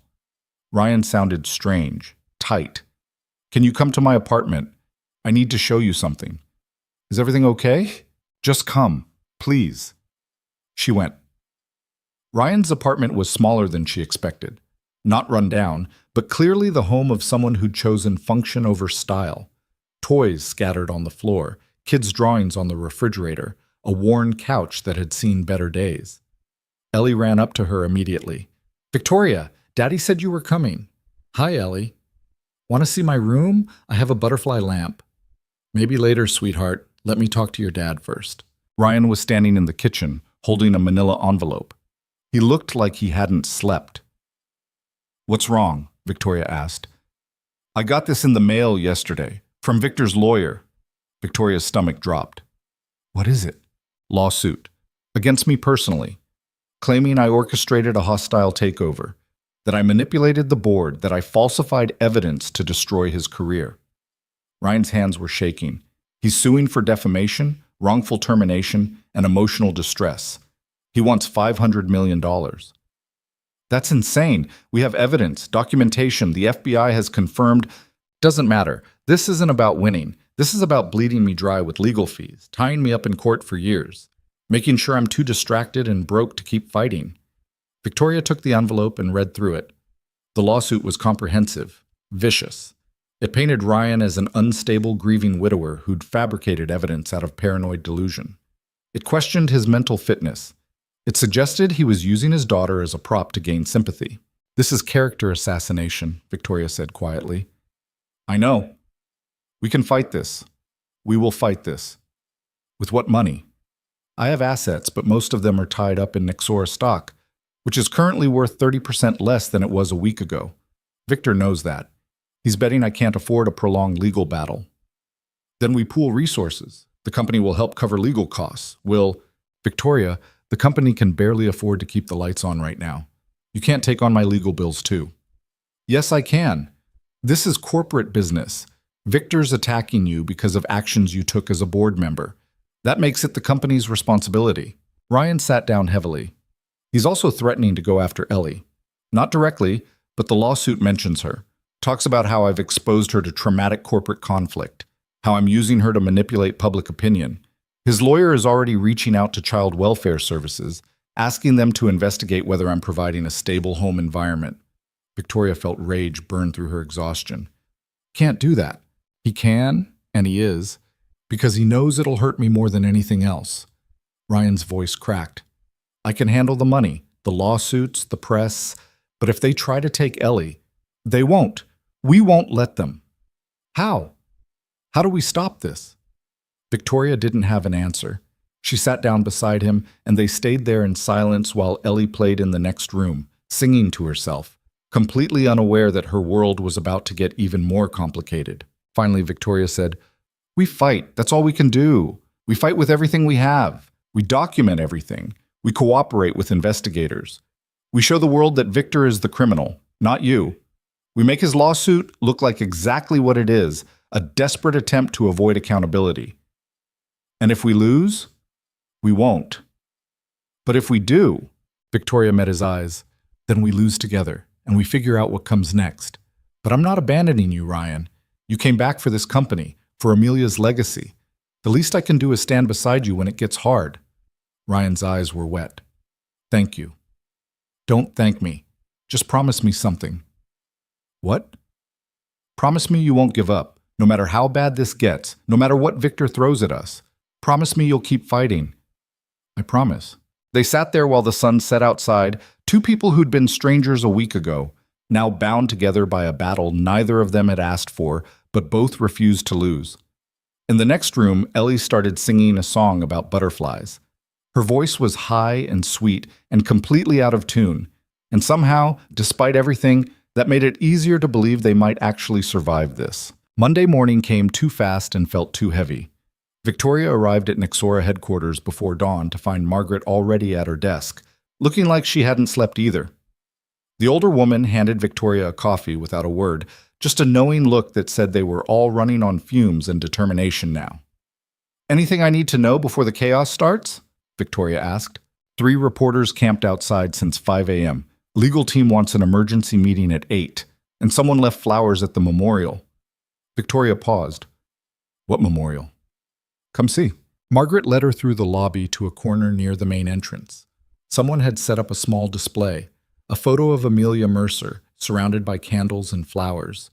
Not the official corporate headshot that hung in the boardroom, but a candid shot of her laughing, hair messy, looking fully human. Beside it, employees had left notes. Victoria crouched down and read a few. "Thank you for believing small towns mattered. Riverside Hospital. My daughter has a future because of your vision, Sarah Chin. You taught us that profit without purpose is just greed. We won't forget." There were dozens of them, from employees, from communities, from people Amelia had never met but whose lives she'd touched anyway. "Who started this?" Victoria asked, her voice thick. "Margaret!" Ryan's voice came from behind her. She turned to find him standing there with Ellie, both of them looking at the memorial. "She did it Saturday. Said people needed somewhere to remember what this company used to stand for." Margaret wiped her eyes. "Amelia hired me when I was 58, and every other company said I was too old. She told me experience was worth more than youth any day. I never forgot that." Ellie tugged on Ryan's hand. "Daddy, is that Mommy?" Ryan knelt beside her. "Yeah, sweetheart, that's Mommy. She looks happy." She was happy, especially when she was working here, helping people. Ellie studied the photo seriously. Then she reached into her backpack and pulled out her stuffed rabbit, the same one she'd given to Victoria days ago, now returned. She placed it carefully next to Amelia's photo. "So Mommy isn't lonely," Ellie said simply. Ryan's face crumpled. He pulled Ellie into a hug, holding her tight while his shoulders shook. Victoria looked away, giving them privacy, but Margaret was crying openly now too. This was what Victor didn't understand, what Daniel never grasped. This wasn't just a company. It was people. Real people, with real lives and real grief and real hope that something they built might outlast them. The legal meeting at 8 was brutal. Victor's lawsuit was comprehensive and vicious, but what made it dangerous was how carefully it was constructed. His lawyers had found every ambiguity, every moment where Ryan's return could be painted as manipulation rather than intervention. "The child welfare investigation is the real threat," their lead attorney, Marcus Webb, said. He was 60, experienced, and clearly exhausted by what he was reading. Victor's team is arguing that Ryan exposed his daughter to traumatic corporate conflict, that he brought her to board meetings, press conferences, and hostile confrontations, that he prioritized corporate revenge over her well-being. "That's insane," Victoria said. "Ryan brought Ellie because he's a single parent. What was he supposed to do? Leave her alone?" "That's our argument. But Victoria, the optics are bad. A 6-year-old at a press conference, in a boardroom during executive terminations, Victor's painting Ryan as an unstable father using his child as a shield." Ryan had gone very still. "What do I need to do?" "Cooperate with the investigation completely. Document Ellie's care. Show that she's in a stable, loving home. Get character witnesses. Maybe consider keeping her away from Nexora until this blows over." "No." Ryan's voice was flat. "Ryan, I understand you don't want to change your life because of Victor's accusations, but you don't understand. Ellie lost her mother. For 5 years, I've tried to give her stability, routine, a sense that even though her world fell apart, she still has one parent who shows up every day. If I suddenly keep her away from me, if I change everything because some lawyer threatens us, what does that teach her? That we back down when bullies attack? That family comes second to avoiding conflict?" Marcus sighed. "I'm not saying it's fair. I'm saying it's strategic. I don't care about strategy. I care about my daughter." Victoria leaned forward. "What if we flip this? What if instead of hiding Ellie, we show exactly why Ryan brought her? We document what a day looks like for a single father trying to save his company while raising a 6-year-old. We show that Ryan isn't using her as a shield. He's just trying to be present in her life while doing what's right." "That's risky," Marcus warned. "Any misstep gets weaponized." "Everything gets weaponized anyway. At least this way we control the narrative." They spent 2 hours planning their counter strategy. Ryan would cooperate fully with Child Services. Victoria would provide a formal statement about why the company supported Ryan's actions. They'd gather testimonials from employees, from communities, from everyone who'd benefited from Nexora's programs. But the biggest move would be transparency. They'd release everything, the evidence against Victor, the financial documents, the merger contracts, all of it. Turn the lawsuit into a public referendum on who was really protecting Nexora's mission. "This could backfire spectacularly," Marcus said. "Or it could end this," Victoria replied. "Victor's betting we'll stay quiet, that we'll be afraid of bad press. Let's prove him wrong. The press release went out Tuesday morning. Full disclosure, no corporate spin, just documented evidence of fraud, theft, and the attempted destruction of Amelia Mercer's legacy. The media response was immediate and overwhelming. Some outlets called it a desperate publicity stunt. Others called it corporate courage. The business channels ran endless panels of experts debating whether Victoria was brave or reckless. Social media exploded with opinions. But something else happened too. Employees started talking. Not just Nexora employees, employees from other companies who'd experienced similar corruption and stayed silent. People who'd watched executives steal and lie and destroy good companies from within. One woman posted a video that went viral. She was a former accountant who'd been fired for questioning fraudulent contracts at her company. "What Ryan Mercer did?" she said, tears streaming down her face. "That's what I wish I'd been brave enough to do. He came back, he fought, he didn't let them win. That matters." By Wednesday, the narrative was shifting. Victor's lawsuit started looking less like justice and more like retaliation. His lawyers released statements calling Ryan unstable, but every time they did, another community posted about how Nexora's programs had saved their hospital, their school, their town.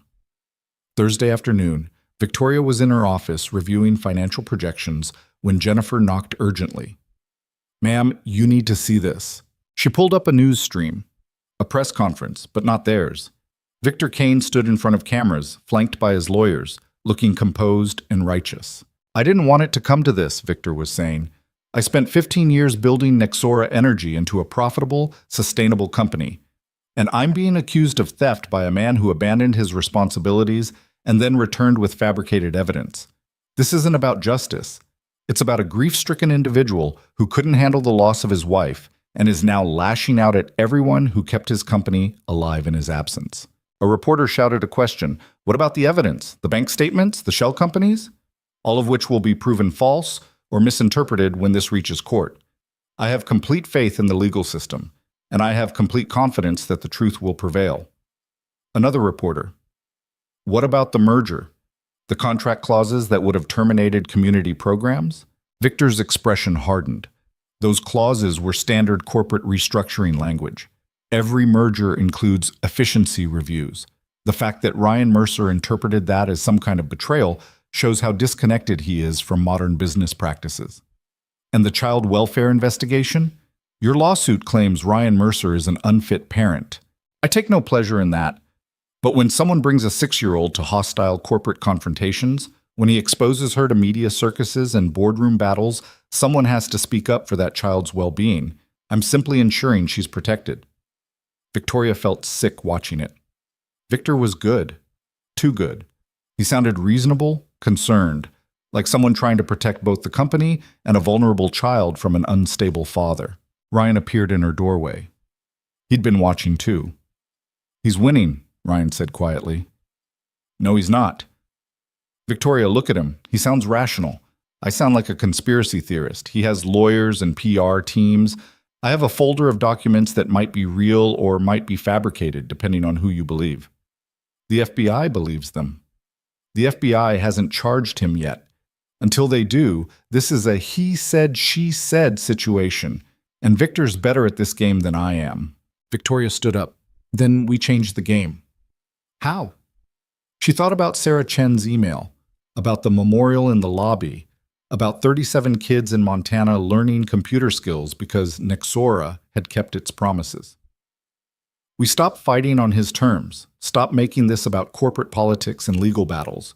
We make it about what it's always been about, people, real people whose lives depend on this company being more than just profitable." "I don't follow. Victor wants to discredit you personally. Fine, let him try. But he can't discredit 83 communities. He can't discredit hospitals and schools and families. We bring them here. We let them tell their stories. We show the world exactly what's at stake." Ryan stared at her. "That's insane." "Probably. But it might work." By Friday, they'd organized what the press was calling the most unconventional corporate defense in history. Nexora opened its doors to anyone from their community partner programs who wanted to come and share their experience. They came. Sarah Chen from Indiana, the hospital administrator who'd written that first email. She stood in Nexora's lobby and told reporters how their energy partnership had saved their emergency room, how 3 children were alive today because they'd been able to afford better equipment. A teacher from Montana talked about the kids who'd learned coding skills using Nexora-powered computers. One of those kids was now studying engineering at college, first in his family to go. A small business owner from Kentucky explained how Nexora's rural energy initiative had cut his costs enough to avoid bankruptcy. He now employed 12 people, story after story, person after person, all of them real, all of them documented, all of them willing to stand in front of cameras and say that Nexora's mission wasn't just corporate propaganda, it was their lives. Victor's lawyers called it a staged publicity stunt. But it was hard to call it staged when a 70-year-old woman with a walker showed up and cried while explaining that her dialysis clinic stayed open because of Nexora's hospital partnership. The tide turned slowly, then all at once. By the following Tuesday, 3 major news outlets had run investigative pieces on Victor's offshore accounts. The FBI announced they were expanding their investigation. 2 of Victor's own lawyers quietly withdrew from the case. And the child welfare investigation? Closed after a single home visit where the social worker found a 6-year-old living in a modest but loving apartment, well-fed, well-cared for, surrounded by butterfly drawings and stuffed animals, and a father who clearly adored her. Case closed, the social worker told Ryan. Your daughter is happy and healthy. Whoever reported concerns was either misinformed or malicious. Ryan cried when he got the news. Not quiet tears, full, shoulder-shaking sobs of relief. Victoria was there when he found out, and she hugged him while he fell apart. This man who'd held himself together through corporate warfare and public humiliation, but couldn't handle the fear of losing his daughter. It's over, she told him. That part's over. What about the rest? We keep fighting, but we're winning, Ryan. Slowly, messily, but we're winning. The lawsuit dragged on for another 6 weeks, but Victor's position grew weaker daily. The evidence was overwhelming. The FBI's investigation confirmed everything Ryan had claimed. Former Nexora employees came forward with testimonies about intimidation and falsified reports. In the end, Victor's lawyers negotiated a settlement. He dropped all charges against Ryan in exchange for Nexora dropping its countersuit. He paid back a fraction of what he'd stolen and agreed to never work in corporate leadership again. Daniel Ross took a plea deal, turned state's evidence in exchange for reduced charges. He'd spend 2 years in minimum security and forfeit everything he'd gained from the fraud. It wasn't perfect justice. Victoria wanted them both in prison for decades, but Marcus explained that perfect justice didn't exist in corporate crime. This was as good as it got.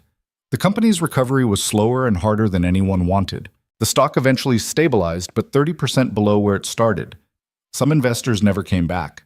Some executives never returned. The company that emerged from the scandal was smaller, leaner, and significantly humbler than the one that had entered it. But it was also more honest. Victoria cut her own salary by 40% and tied executive compensation to community impact metrics, not just profit. She created an employee oversight board that could raise concerns directly to leadership. She instituted quarterly public transparency reports showing exactly where money went. Some business analysts called it corporate suicide. Others called it the future of ethical leadership. Victoria called it keeping promises. 3 months after Victor's lawsuit was dropped, Ryan called a board meeting. Not an emergency meeting this time, a planned one, with agenda items and proper notice. Victoria sat next to him, watching board members file in. They looked different now.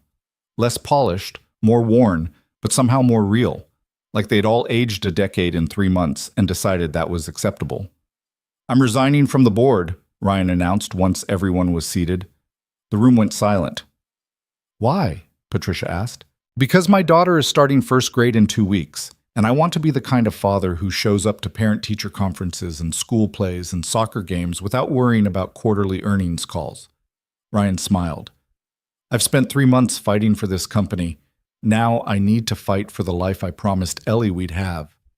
But what about Nexora? Harrison asked. What about oversight?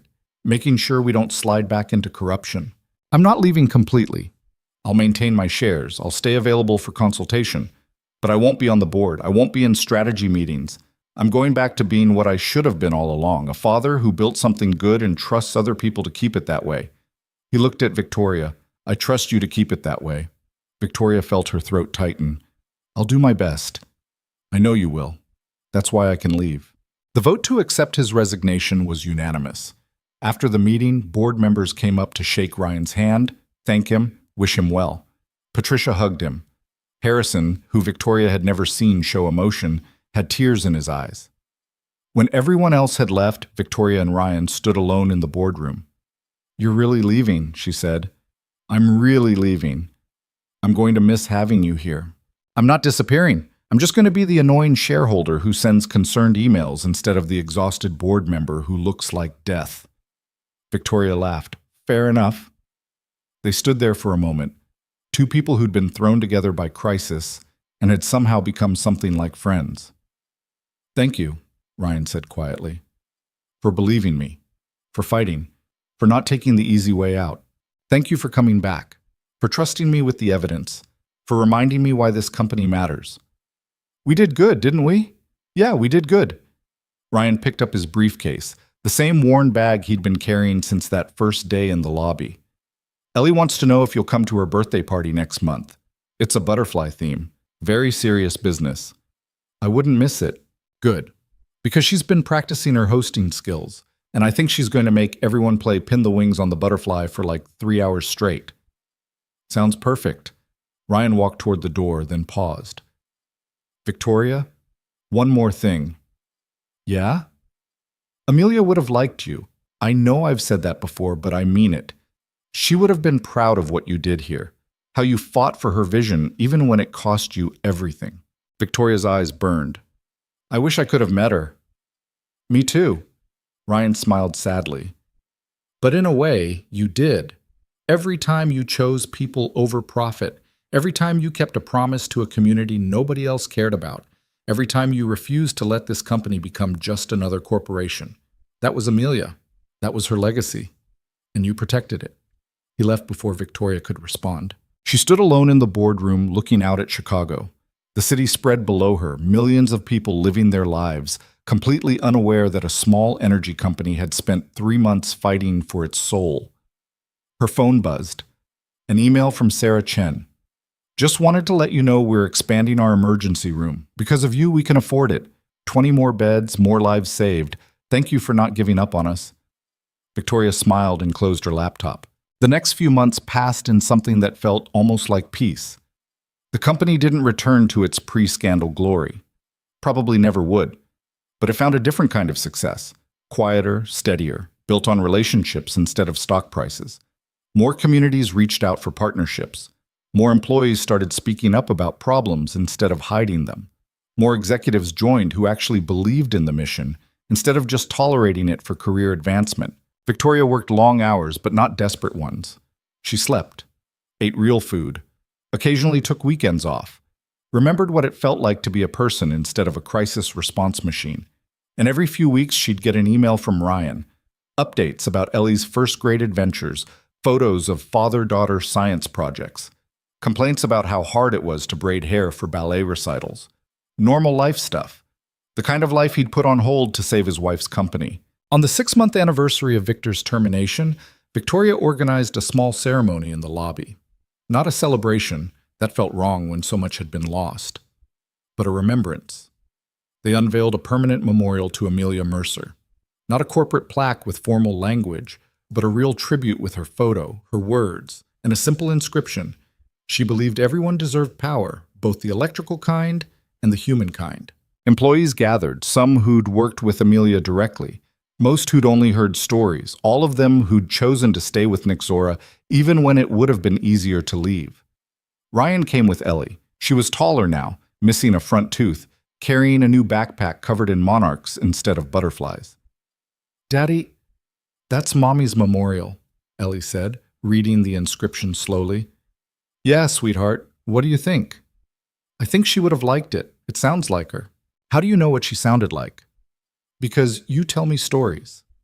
And because Victoria sounds like what you say, Mommy sounded like when she talked about helping people. Ryan and Victoria exchanged glances. Victoria felt her eyes burn.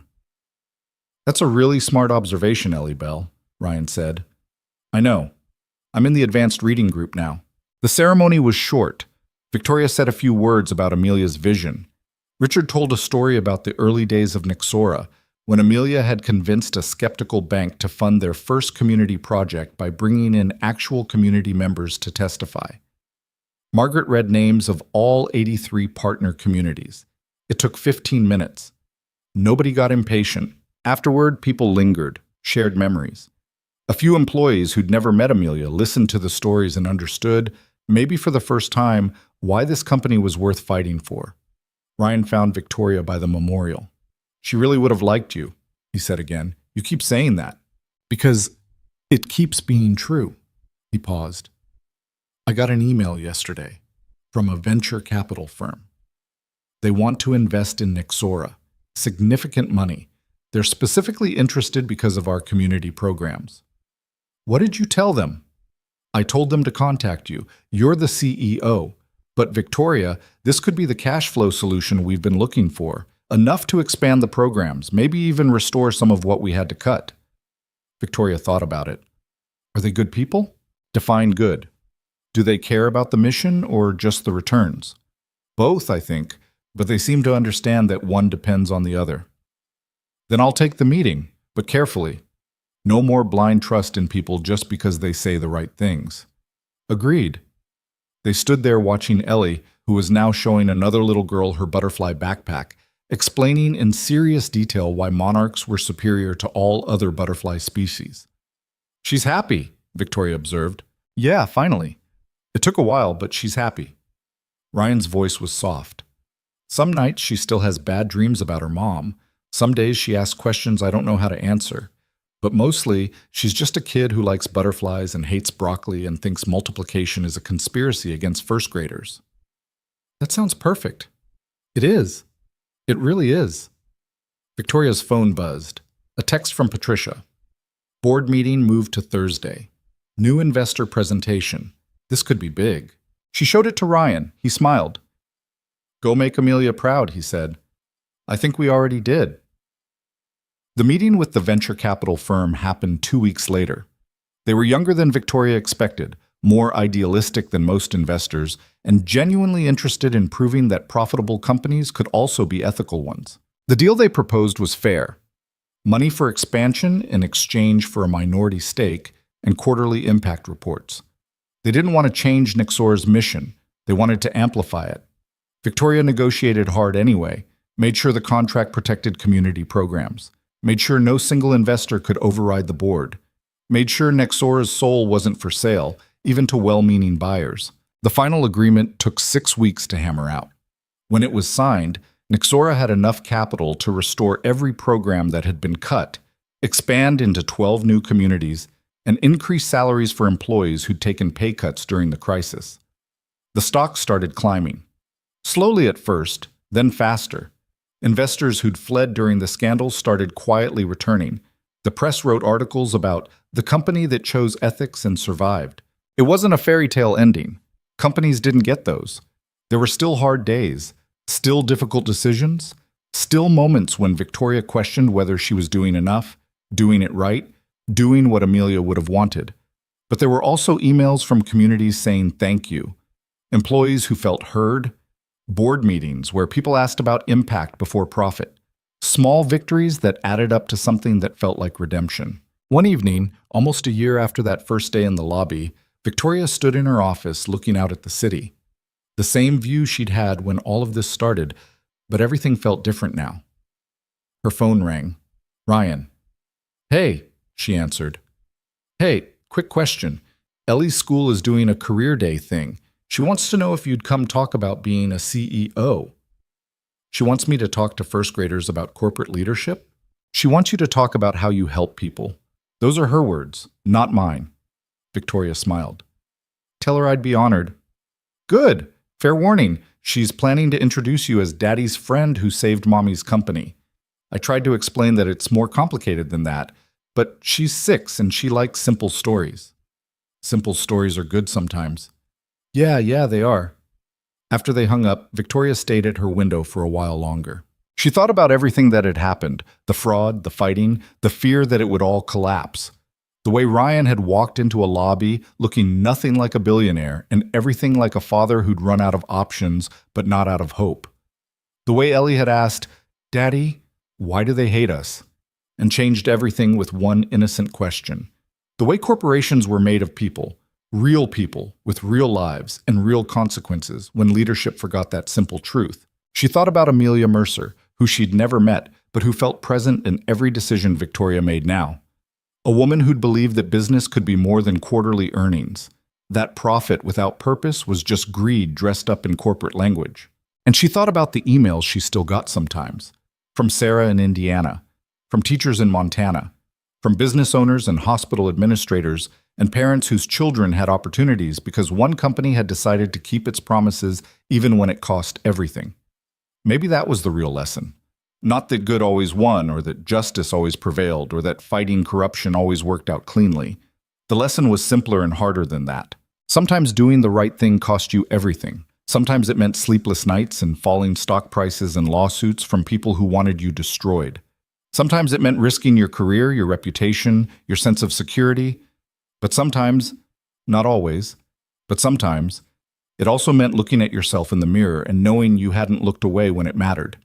That you'd chosen people over convenience, that you'd protected something worth protecting. And in those moments, the cost felt bearable. Victoria picked up her phone and sent a text to Ryan. "Thank Ellie for the invitation. Tell her I'm proud to be her daddy's friend, and tell her that her mommy's company is safe. It's messy and imperfect and still figuring things out, but it's safe." His response came quickly. "She says you're welcome, and can you bring butterfly cookies to career day because regular cookies are boring?" Victoria laughed out loud in her empty office. "Tell her I'll bring the best butterfly cookies she's ever seen." She closed her laptop, turned off the lights, and went home. Tomorrow there would be more meetings, more decisions, more challenges to face.